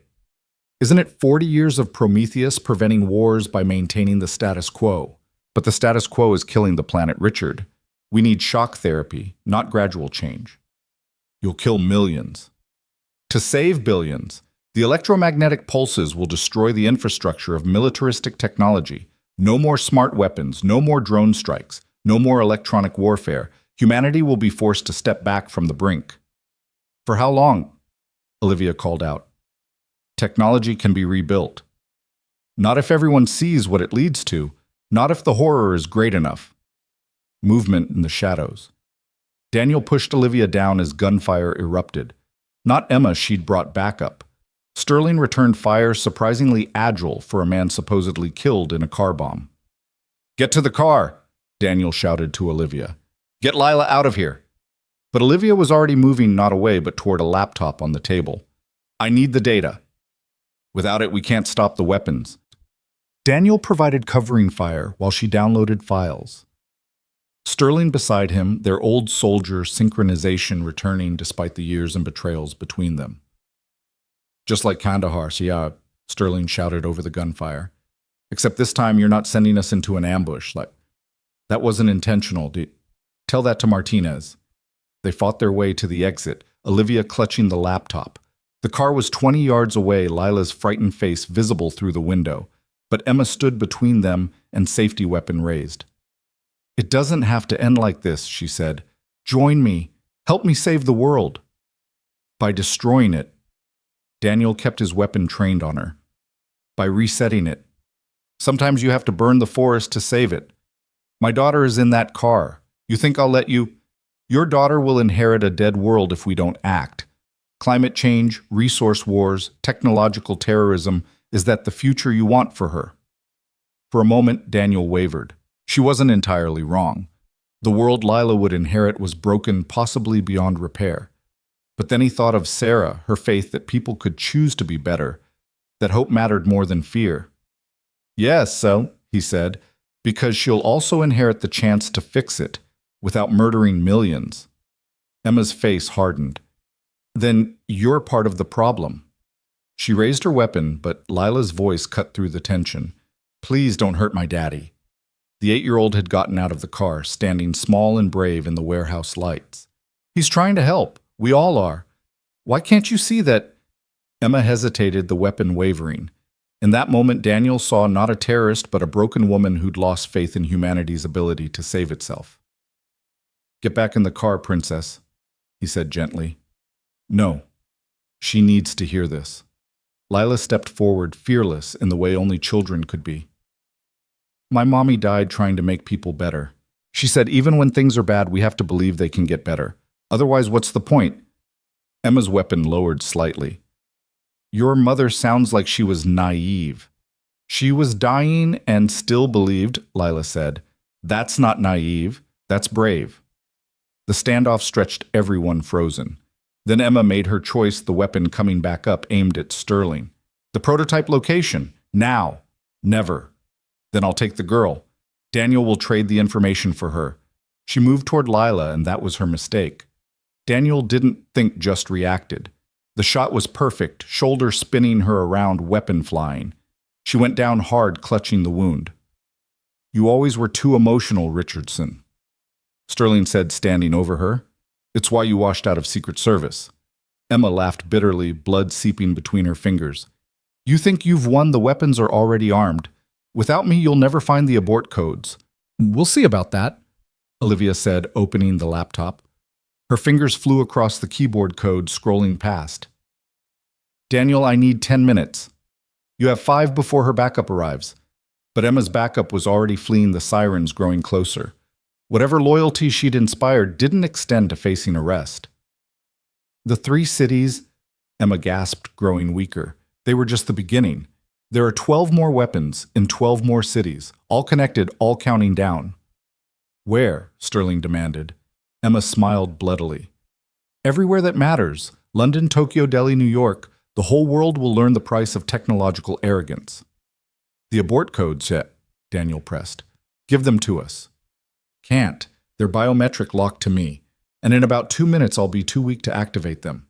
Daniel knelt beside her. Then activate them now. Save those lives. Why, so humanity can continue its march towards self-destruction. So my daughter can have a chance to grow up. So millions of other daughters and sons can have that chance. Emma looked at Lila, something flickering in her eyes. She really does look like her mother. You knew Sarah? We met once, at a medical conference. She was presenting on pediatric trauma care in war zones. Said children deserved a chance to heal no matter what horror they'd witnessed. Emma coughed, blood speckling her lips. I thought she was naive too. She wasn't. She was right. Emma closed her eyes. The codes are in my apartment. Biometric safe. You'll need my thumbprint and retinal scan. Still conscious enough for both, but barely. Where's your apartment? She gave the address, then grabbed Daniel's hand with surprising strength. I wanted to save the world. How did it come to this? The road to hell, Sterling said coldly, is paved with good intentions, Emma finished. Story of Prometheus. The sirens were right outside now. Daniel looked at Sterling. We need to go. Now. Agreed. Miss Hartman. I've got partial locks on 5 weapons, but I need those abort codes for the rest. They loaded into 2 vehicles, Sterling taking Emma in one, Daniel driving Olivia and Lila in another. The race to Emma's apartment was tense, every second counting down toward potential catastrophe. The apartment was sparse functional, the home of someone who'd given up on normal life. The safe was hidden behind a false wall, sophisticated but not impregnable once Emma provided her biometrics. Inside were drives, documents, and a single photograph, Emma, with a young girl perhaps 5 years old. My daughter, Emma said weakly, died in a terrorist attack, cyber terrorism that knocked out hospital power grids. She was on life support.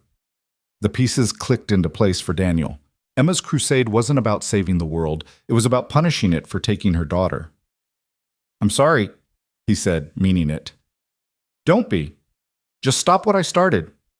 Olivia was already working uploading abort codes, fingers flying across multiple keyboards Sterling's team had brought. Got London and Tokyo, working on Delhi.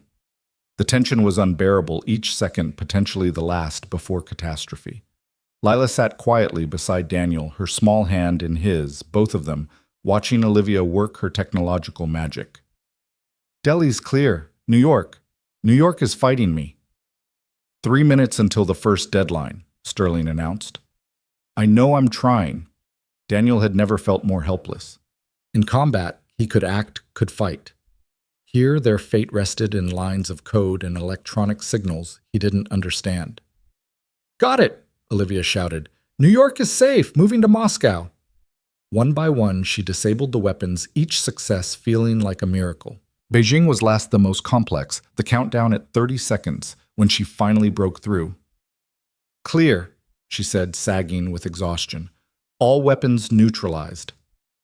The relief was overwhelming. Daniel pulled both Olivia and Lila into an embrace, feeling them both shaking. They'd done it. They'd prevented global catastrophe. "It's not over," Sterling said. "The technology is still out there. Others will try to weaponize it." "Then we stop them," Olivia said firmly. "We monitor, we regulate, we ensure it's used for good. Prometheus was right about one thing: this technology needs guardians, but not secret ones. Open, accountable, dedicated to progress, not suppression." Sterling studied her. "You're proposing reform Prometheus. I'm proposing something better. A consortium of nations, corporations, and individuals committed to responsible development. No shadows, no assassinations, just transparent governance. Idealistic. Necessary, sir," Daniel countered. "The old way led to this. Time for something new." Emma died as the sun set, her last words a warning about others who shared her vision, extremists who would rather see the world burn than change slowly. But for now, the immediate threat was over. That night in a hotel room paid for with cash, Daniel tucked Lila into bed. She looked up at him with those serious gray eyes. "Are we safe now, Daddy?" "Safer," he said honestly. "But safety isn't permanent. We have to work for it every day. Like Mom worked to help sick people. Exactly like that." She was quiet for a moment. "I like Olivia." "Yeah. She's smart and brave and she protected me. Mom would like her too." Daniel's throat tightened. "I think you're right. Are you going to marry her?" "What, no, princess, it's not. We just met, and Mom said when you know, you know. She knew with you right away." Daniel had no answer for that. Lila smiled, looking more like Sarah than ever. "It's okay, Daddy. You deserve to be happy too." After she fell asleep, Daniel found Olivia on the hotel room's small balcony, staring out at the city lights. "Thinking about your father," he asked. "Thinking about everything. How he was willing to sell to China, how Sterling killed him for it, how Emma nearly destroyed cities in the name of saving them. Everyone so sure they were right. And you, I just wanted to create something that would help people. Clean energy, better world, simple goal. Now, look where we are. We saved millions of lives today, after endangering them by releasing the technology." Daniel turned her to face him. "You couldn't have known someone would weaponize it so quickly." "Couldn't I? My father did. That's why he was willing to sell. He knew someone would eventually might as well profit from it." "You're not your father." "No, but I'm his daughter, his legacy." "You're your own person, and today that person chose to save lives rather than profit from death." She leaned into him, and he held her, feeling her tears soak through his shirt. They stood there as the city hummed below, two damaged people who'd found each other in the midst of chaos. "What happens now?" she asked. "We build your consortium. We monitor the technology. We try to make the world Lila will inherit a little better. Together, if you'll have us. Fair warning, we come with baggage." "We all do." She pulled back, looking up at him. "Daniel, He kissed her, cutting off whatever she was going to say. It was probably too soon, definitely complicated, but after everything they'd been through, waiting seemed pointless. When they broke apart, both breathing hard, she smiled. Lila's right, you know. Sarah would approve. How did you... Thin walls. 8-year-olds aren't quiet even when they think they are. They laughed the sound strange after so much tension and violence. But it felt good, felt human, felt like hope. Inside, Lila smiled in her sleep, dreaming of a future where her daddy was happy again, where families could be rebuilt from broken pieces, where second chances were possible even after the darkest moments. The war for Lightning Rod was over, but the fight for the future had just begun. And Daniel Cross, no longer a ghost, but not quite a soldier, had found something worth fighting for again. Not just his daughter's safety, but the possibility of a world worth her inheriting. 6 weeks had passed since the crisis, but Daniel couldn't shake the feeling they were being watched. He stood at the window of Hartman Industries' new secure facility, observing the morning shift change while his hand unconsciously checked the Sig Sauer concealed beneath his jacket. Old habits weren't just dying hard, they were refusing to die at all. "You're doing it again," Olivia said from behind him. She'd moved silently, a skill she'd been developing under his tutelage. Doing what looking for ghosts. She handed him coffee black, no sugar, exactly how he'd learned to drink it in Afghanistan. "Sterling's people swept the building twice this week. We're clean." Sterling's people missed Emma Richardson for 6 months. Fair point. She stood beside him, their shoulders touching. The past weeks had been a careful dance between them, neither wanting to push too fast despite what had happened that night in the hotel. Lila needed stability, and they both needed to figure out what they were to each other beyond crisis partners. "Speaking of Sterling," Olivia continued, "he's here. Conference room 3. Daniel's jaw tightened. Richard Sterling had become an uneasy ally, helping establish what they now called the Global Energy Oversight Consortium. But Daniel couldn't forget the man had sent his squad into an ambush, had killed Olivia's father, had operated in shadows for decades. The conference room was already occupied when they arrived. Sterling sat at one end of the table, looking every inch the former military commander, despite his civilian suit. Beside him was someone Daniel didn't recognize.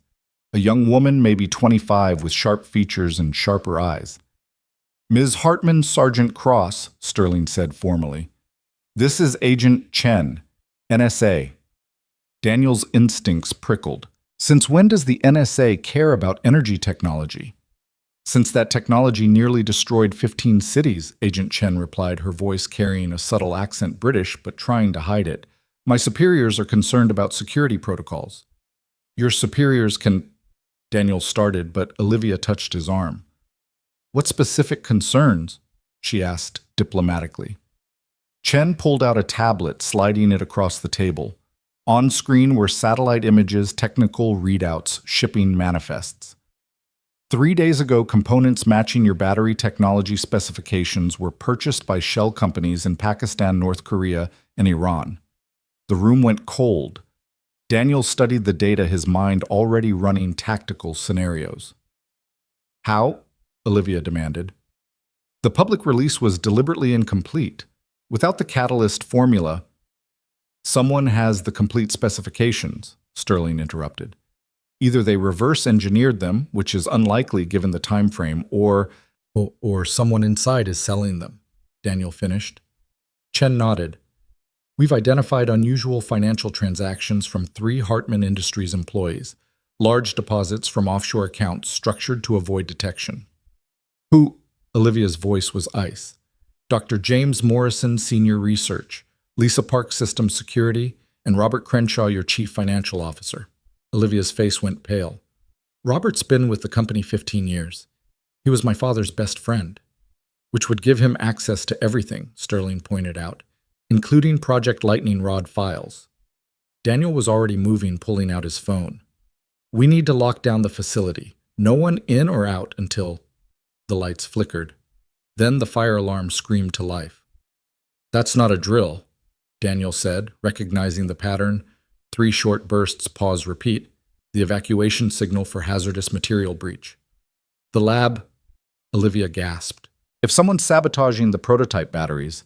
She was already running. Daniel followed barking orders into his phone for security to seal all exits.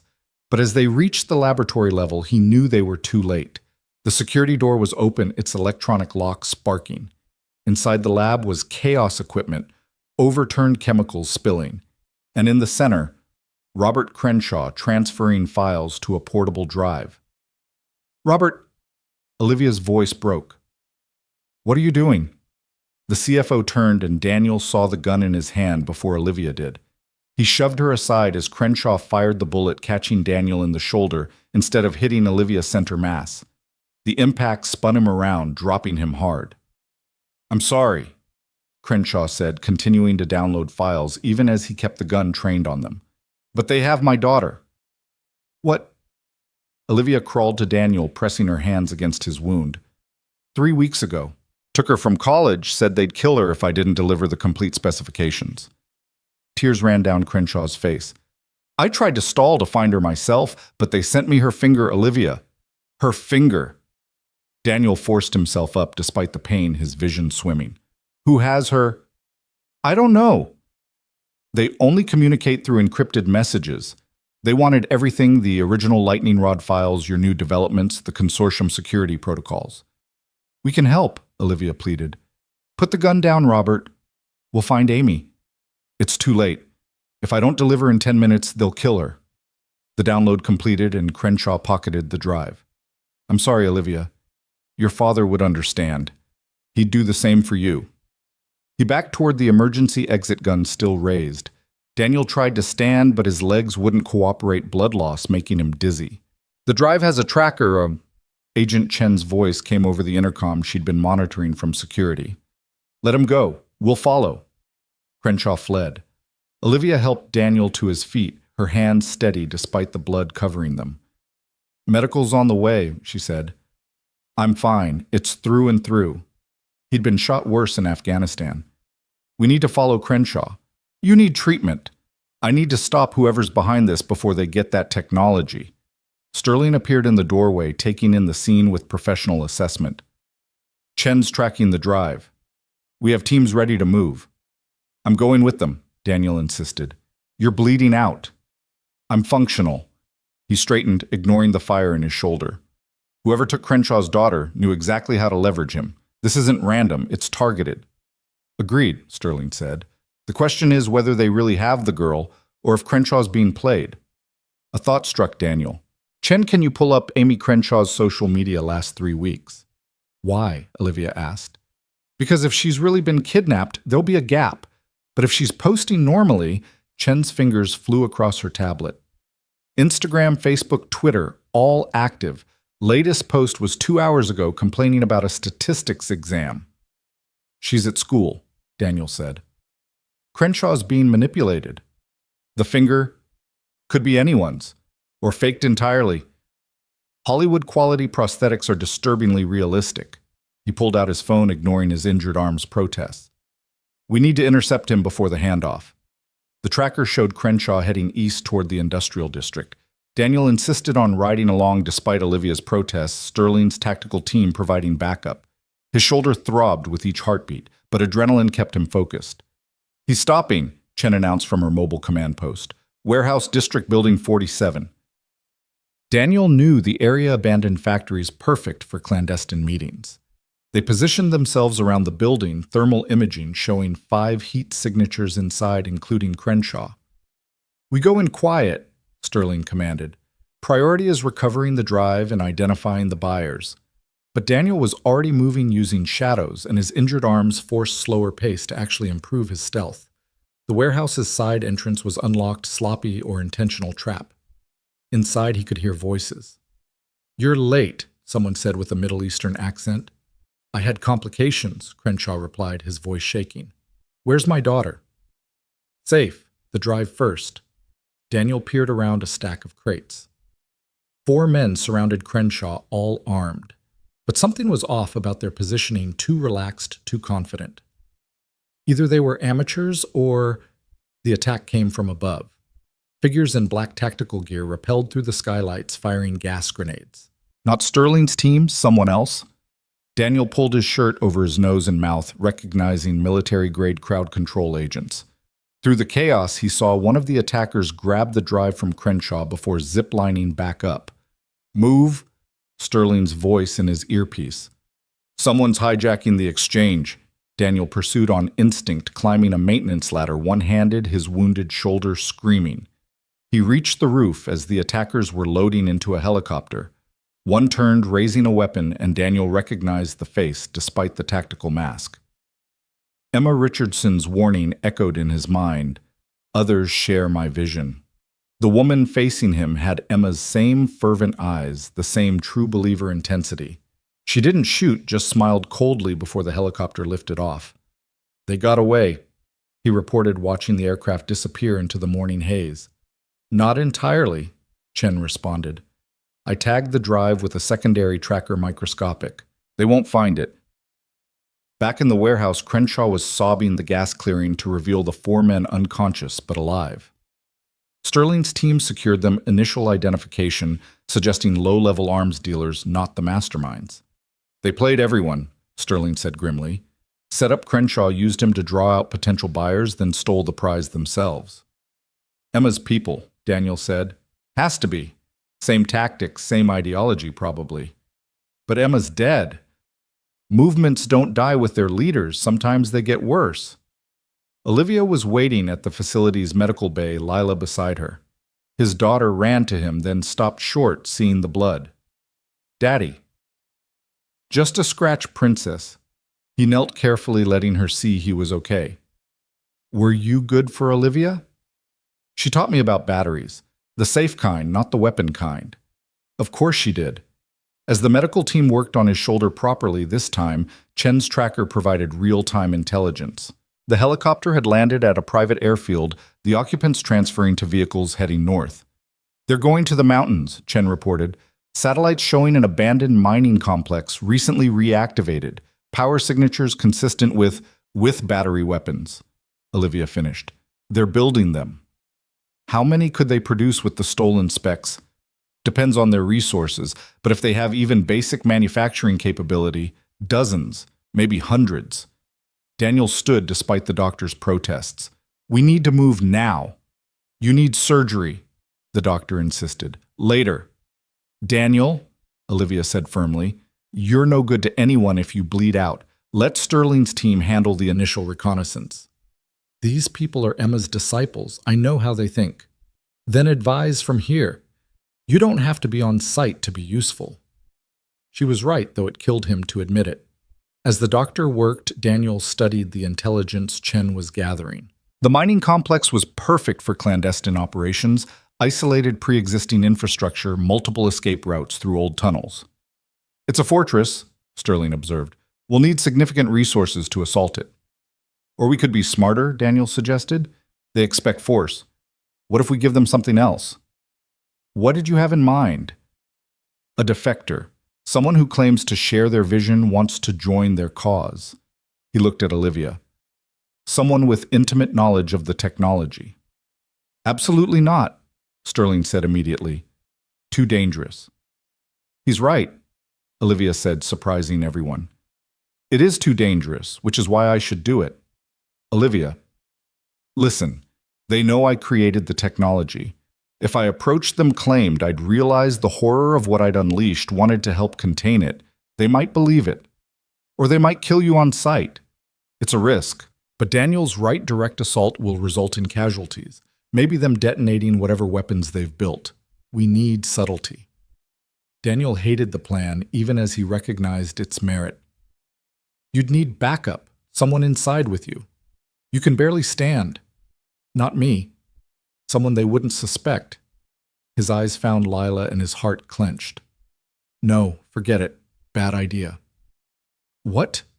Olivia asked. Nothing. We'll find another way. But Lila, too perceptive as always, understood. You think they'd let Olivia in if she had me with her, like she was protecting me from the bad world. Lila, no. Mom would do it, his daughter said quietly. If it would save people, Mom would do it. The room went silent. Daniel felt trapped between his soldiers' understanding of necessity and his father's need to protect. Sarah would have understood this moment, would have known what to say. There has to be another way, he said finally. There is, Agent Chen interrupted. We've identified one of the buyers Crenshaw was supposed to meet. Dmitry Volkov, Russian arms dealer. He's furious about the hijacked exchange, wants revenge. So we offer him a deal. He helps us get inside, we let him walk away after. You want to partner with an arms dealer, son? Sterling sounded skeptical. I want to use an asset who's already motivated. Volkov has connections, resources, and a grudge. Perfect combination. Daniel considered it. He'd need incentive beyond revenge. Limited immunity, safe passage out of the country, maybe some seized assets returned. The Justice Department will never approve that. Chen smiled coldly. They already have. Turns out Volkov has information about other threats. This could be a package deal. 2 hours later, Daniel sat across from Dmitry Volkov in a federal holding facility. The Russian was exactly what he'd expected, scarred, pragmatic, radiating barely contained violence. You want me to help you, Volkov said in accented English, after your people arrested me, after you tried to buy illegal weapons technology. I am businessman, supply and demand. Right now, demand exceeds supply, and someone stole your supply. Help us get it back and you walk away. Volkov studied him. You are soldier, I can tell. Afghanistan.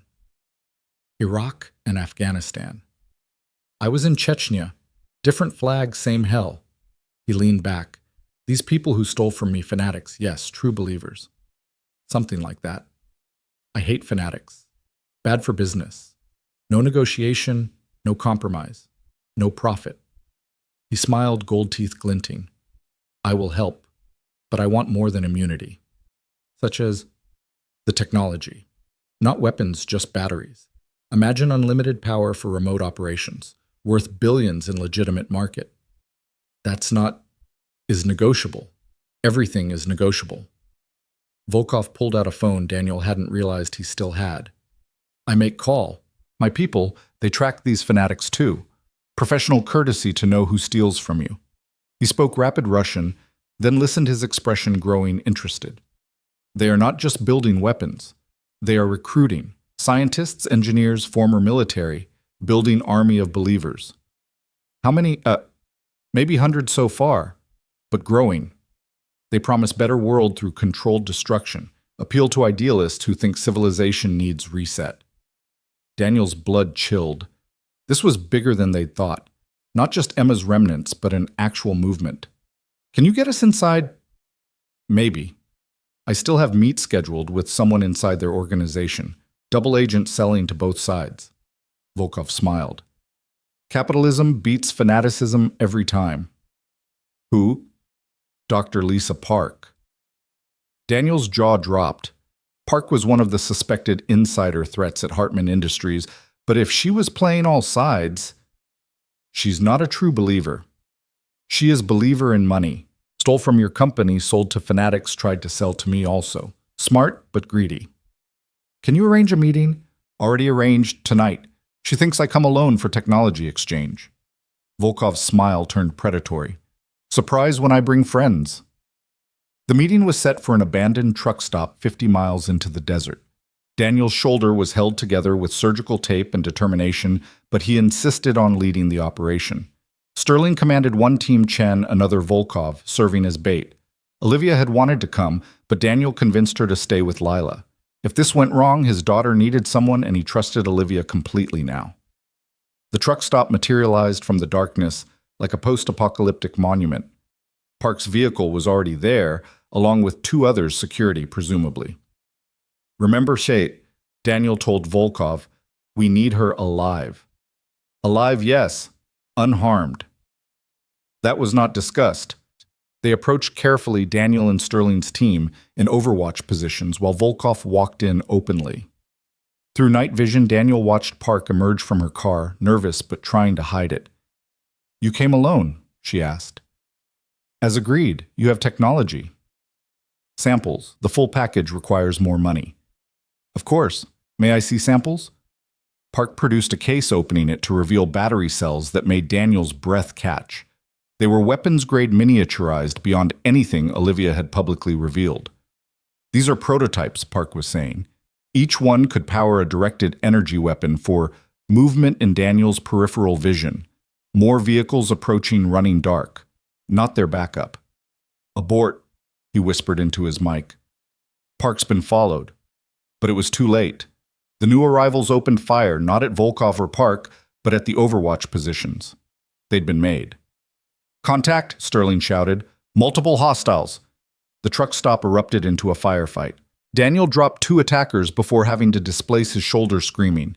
Park was screaming too, caught in the crossfire, while Volkov had taken cover behind his armored car, returning fire with disturbing enthusiasm. Chen, we need backup. Already en route. 2 minutes. 2 minutes was forever in a firefight. Daniel kept moving, using the abandoned buildings for cover, picking off attackers with precision. But there were too many, and they were well trained. Then he saw her, the woman from the helicopter, Emma's disciple. She was moving toward Park, who was crawling toward her car case still in hand. Daniel intercepted, tackling the woman before she reached Park. They went down hard, grappling in the dirt. She was skilled, going for his injured shoulder immediately, but Daniel had been fighting through pain his whole life. He managed to get his arm around her throat, applying a sleeper hold. Emma was right about you, she gasped. Too emotional. It'll get you killed. Maybe, but not today. She went limp, unconscious, but alive. Daniel secured her with zip ties, then turned to find Park pointing a gun at him. I'm not going to prison, she said. You're not going anywhere. Put it down. You don't understand. These people, Emma's followers, they're everywhere. In governments, militaries, corporations. This is bigger than just weapons. It's a revolution. Funded by people like you selling to the highest bidder. I'm a survivor. I picked the winning side. There are no winners in what they're planning. Park laughed bitterly. There are always winners. The question is whether you're one of them. Sirens in the distance. Chen's backup arriving. Park looked around, calculating odds. The mining facility, she said suddenly. They're not just building weapons there. They have something else. Something from the original lightning rod project. What? A prototype your girlfriend's father built but never revealed. A battery that doesn't just store energy, it amplifies it, exponentially. One device could power a city, or destroy it. Daniel's blood went cold. Where exactly? Coordinates are in the case, along with everything else you need. She lowered the gun. I'm not a fanatic, just an opportunist who picked wrong. But those people at the mine, they'll use that prototype. Soon. The backup arrived, securing the scene. Park was arrested, the woman Daniel had subdued, taken for interrogation. But the case she'd indicated contained more than just battery samples. It held detailed plans for something called Project Reset, a coordinated attack on global infrastructure using the amplification technology. They're planning to hit 50 cities simultaneously, Chen said, studying the documents. Not to destroy them, but to permanently disable all electronics. Force humanity back to pre-digital age. Can they do it? Sterling asked. Daniel looked at the specifications. Even with his limited technical knowledge, he could see the devastating potential. We need Olivia to look at this. Now! They rushed back to the facility where Olivia was waiting with Lila asleep on the couch beside her. She went pale, reviewing the documents. This is my father's work, but modified, weaponized beyond anything he imagined. She looked up. The amplification matrix, it's brilliant and terrifying. One device could create a cascading electromagnetic pulse that would spread through power grids, communication networks, everything connected. How do we stop it? We can't, not remotely. Someone would have to physically disrupt the amplification process at the source. She pulled up schematics on her computer. Based on these plans, they'd need a significant power source to initiate. The mining facility has old hydroelectric generators, but they'd need to modify them. How long would that take? If they have the right people, days, maybe a week. Park said soon. We might only have hours. Daniel stood, decision made. We hit them now. Full assault. With what authority? Sterling asked. This is domestic terrorism now. FBI, ATF, Homeland. Everyone will want jurisdiction. Then we give it to them all. Joint task force, immediate mobilization. That'll take time we don't have. Not if we're already moving when they catch up. It was borderline insubordination, possibly illegal, definitely dangerous. But Daniel had learned long ago that sometimes the right choice and the legal choice weren't the same. I'm going with you, Olivia said. No, you're staying here with Lila. You need someone who understands the technology. If they've modified the amplification matrix, I'm the only one who can stop it safely." She was right, and he hated it. But before he could respond, Lila stirred, blinking awake. "You're going to fight the bad people." "Yes, princess? Both of you." Daniel knelt beside her. "We have to keep everyone safe." Lila was quiet for a moment, then reached for her backpack. She pulled out a photograph Sarah taken just weeks before the cancer got bad. Beautiful, smiling, alive. "Mom said to give this to you when you remembered how to be brave. Not soldier brave, but person brave. The kind where you fight for something more than survival." Daniel's eyes burned. Even from beyond, Sarah was guiding him. "She'd like Olivia," Lila continued. "She'd say you found someone worth the risk." Olivia knelt beside them, pulling Lila into a hug. "We'll come back, both of us. Promise. Promise."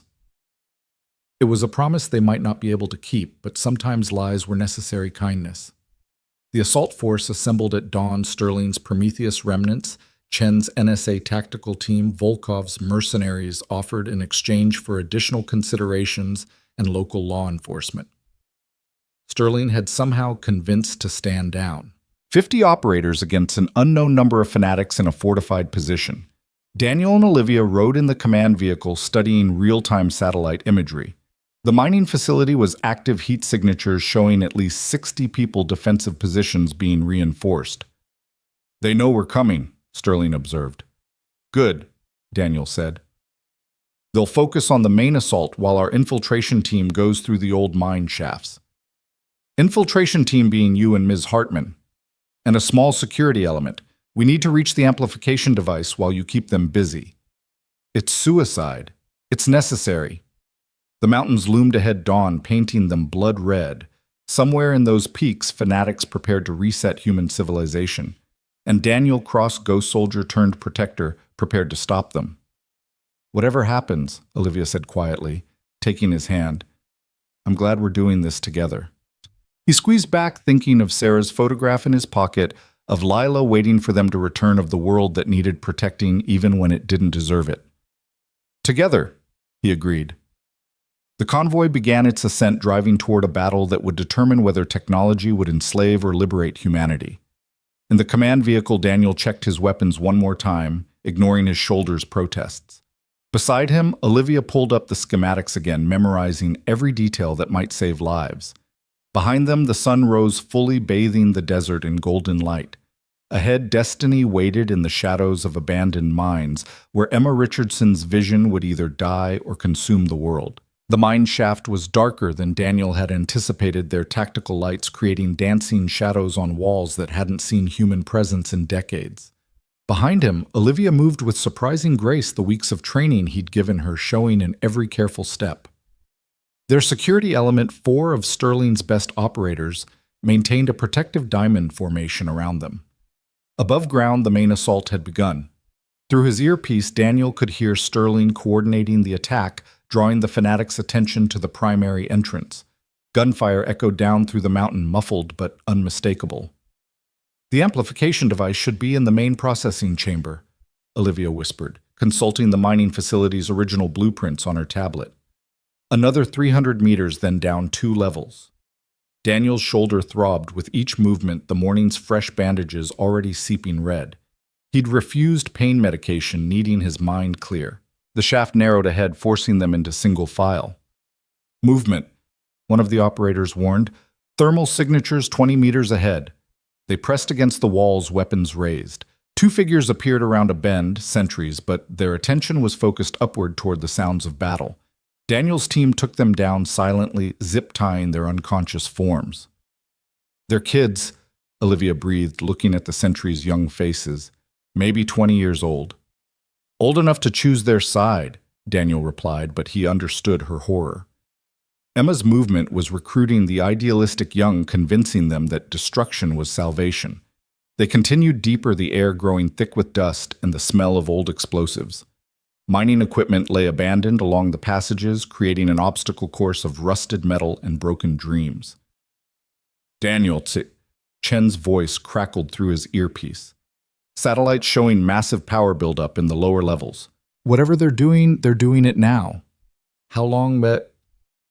Based on energy readings, maybe 30 minutes before they can initiate the amplification sequence. 30 minutes to prevent global catastrophe. Daniel increased their pace, ignoring his body's protests. The main processing chamber announced itself with vibration before they saw it, a deep humming that seemed to come from the mountain itself. They approached the final corner carefully, Daniel using a fiber optic camera to scout ahead. The chamber was massive, carved from living rock decades ago to house industrial mining equipment. Now it held something far more dangerous. In the center sat a device that looked like modern art gone wrong, crystalline structures surrounding a core that pulsed with unstable light. Thick cables ran from it to jury-rigged generators, while dozens of technicians monitored readings on hastily assembled workstations. And standing before it all like a high priest at an altar was someone Daniel recognized with a jolt. Dr. Marcus Webb, Olivia's supposedly murdered colleague. "That's impossible," Olivia gasped. "I saw his body." "You saw a body," Daniel corrected, understanding flooding through him. "Webb faked his death. He's been running this from the inside all along." Webb was addressing the assembled fanatics, his voice carrying across the chamber. "In 20 minutes, we initiate the reset. 50 cities will lose all electronic infrastructure simultaneously. No power grids, no communications, no digital financial systems. Humanity will be forced to rebuild from scratch, to reconsider our relationship with technology. The death toll will be millions," someone in the crowd called out, doubt in their voice. "The death toll from climate change and resource wars will be billions if we continue on this path," Webb countered. "We are surgeons cutting out cancer. Yes, the patient bleeds, but they survive." "Fanatic logic," Daniel muttered. "Save the village by burning it down." "I can disrupt the amplification matrix," Olivia whispered, studying her tablet. "But I need to physically access the core, and once I start, they'll know immediately." Daniel assessed their tactical situation. 6 of them against at least 40 in the chamber, with more certainly responding once the shooting started. The math was impossible. "Sterling," he radioed, "we need you to push harder topside. Draw more of them up." "We're taking heavy casualties as is, Guy. Do it, or in 20 minutes casualties won't matter anymore." A pause, then Sterling's voice grim but determined. "Understood. Give us 3 minutes." 3 minutes felt like 3 hours. Then the mountain shook with explosions. Sterling's team had brought out the heavy ordnance. Half the technicians in the chamber ran for the exits, heading toward the surface battle. "Now," Daniel ordered.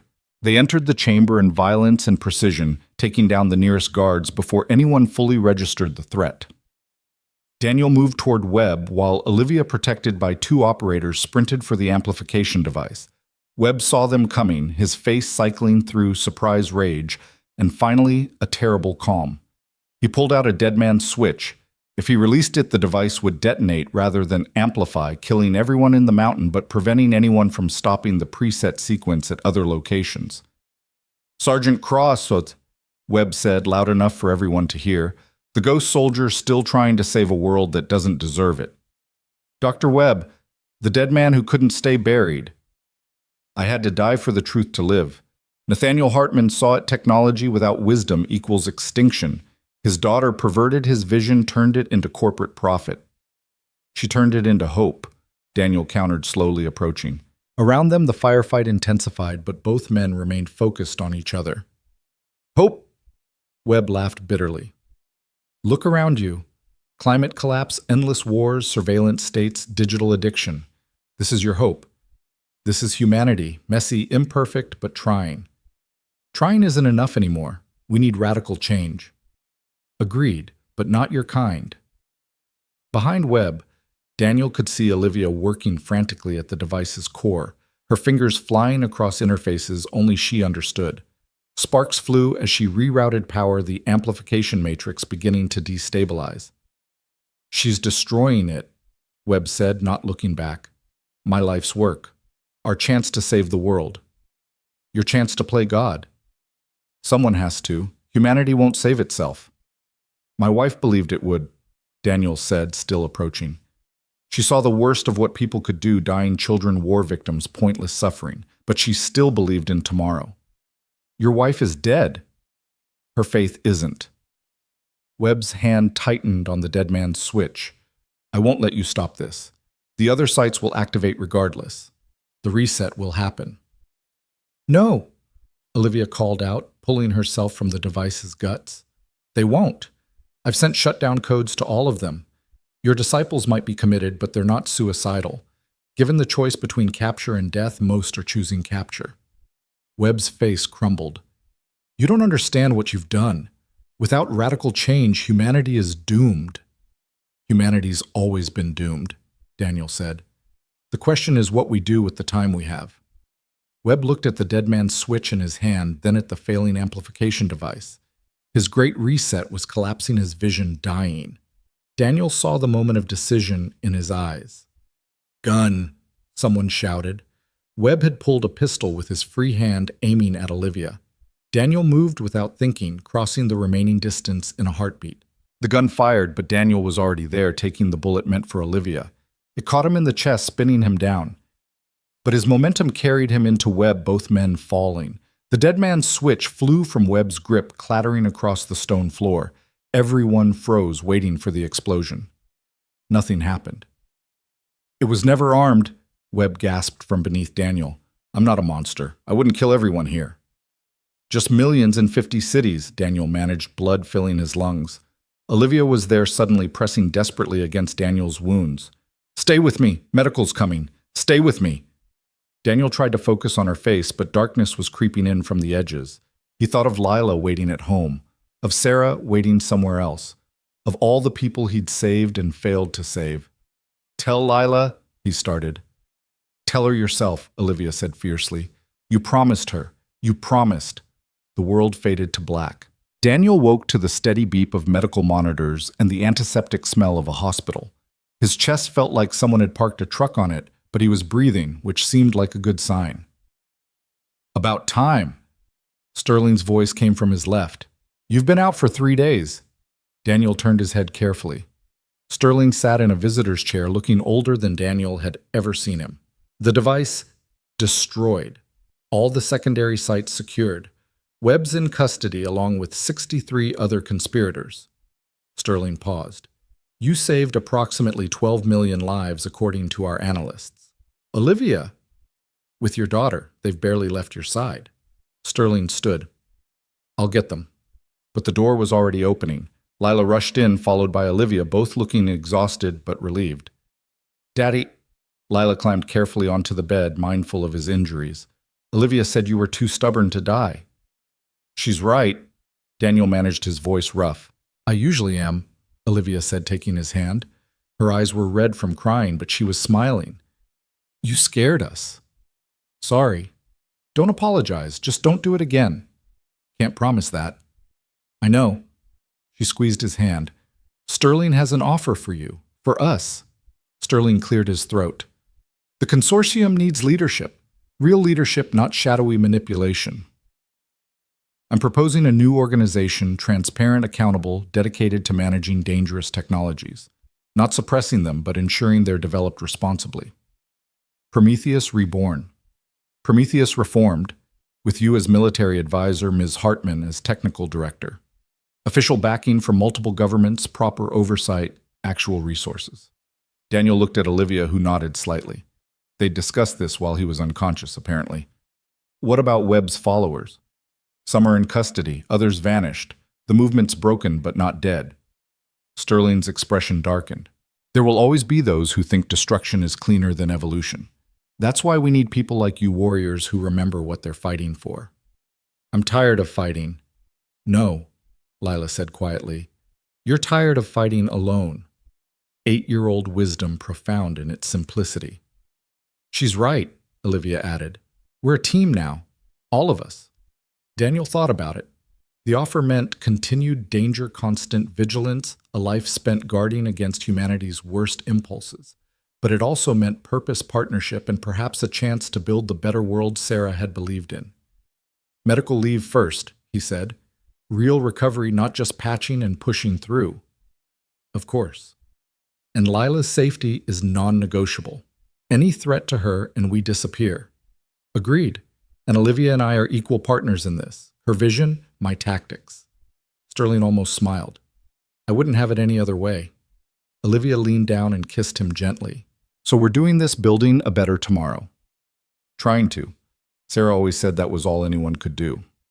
Over the next weeks, Daniel recovered slowly.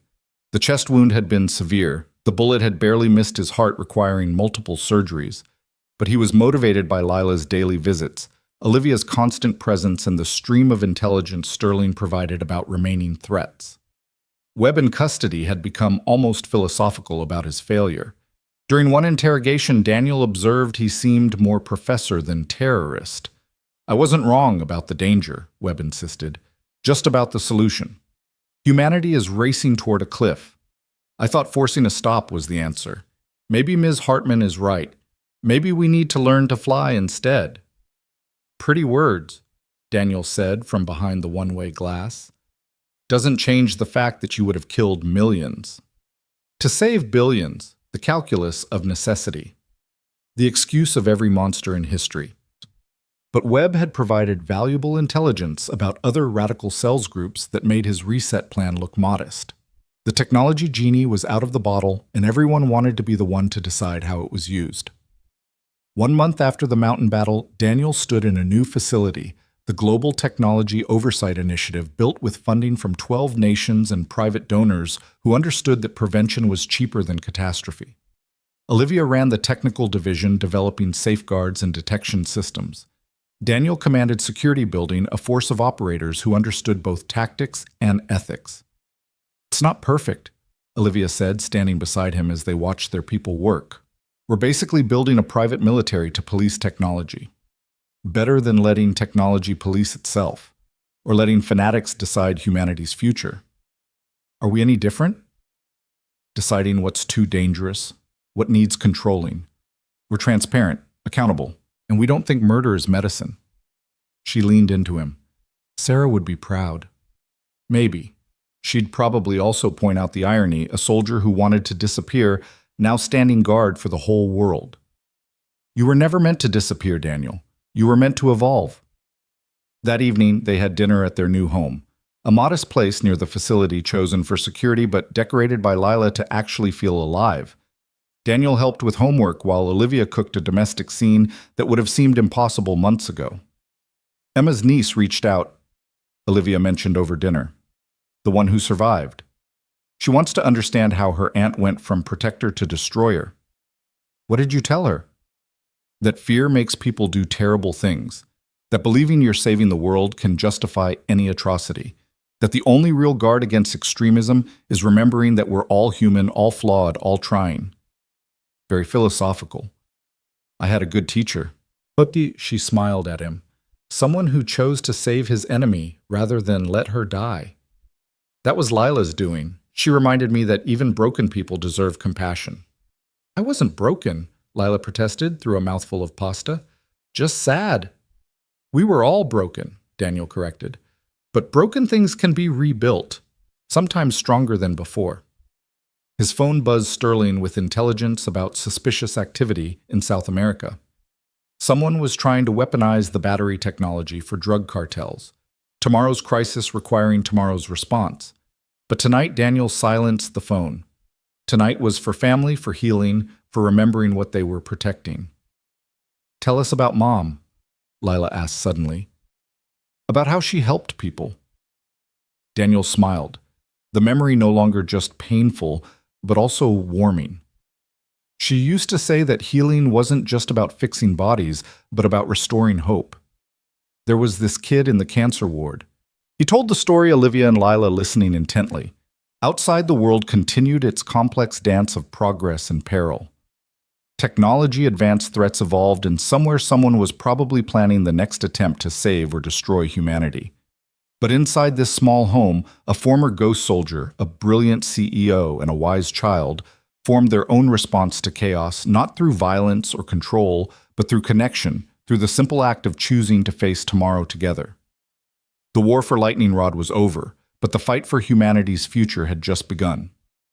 Daniel had learned, though, that the real battle wasn't against external enemies, but against the despair that made people like Webb and Emma believe destruction was the only answer.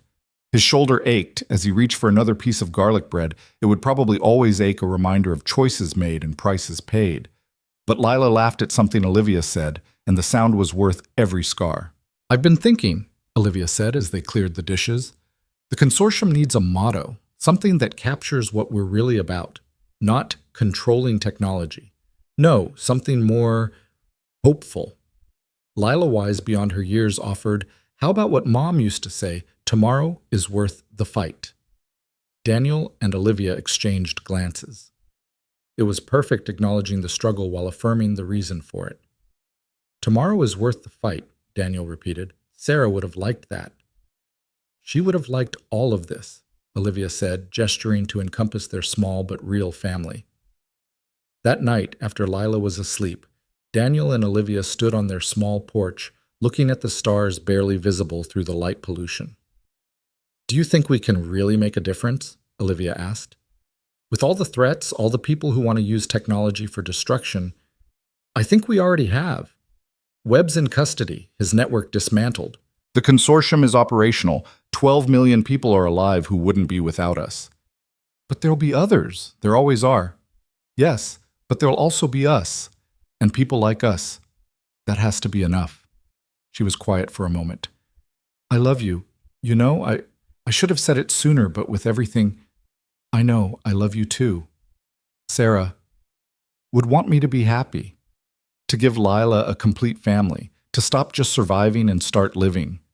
They kissed under the stars, two damaged people who'd found wholeness in each other and purpose in protecting a world that didn't always deserve it.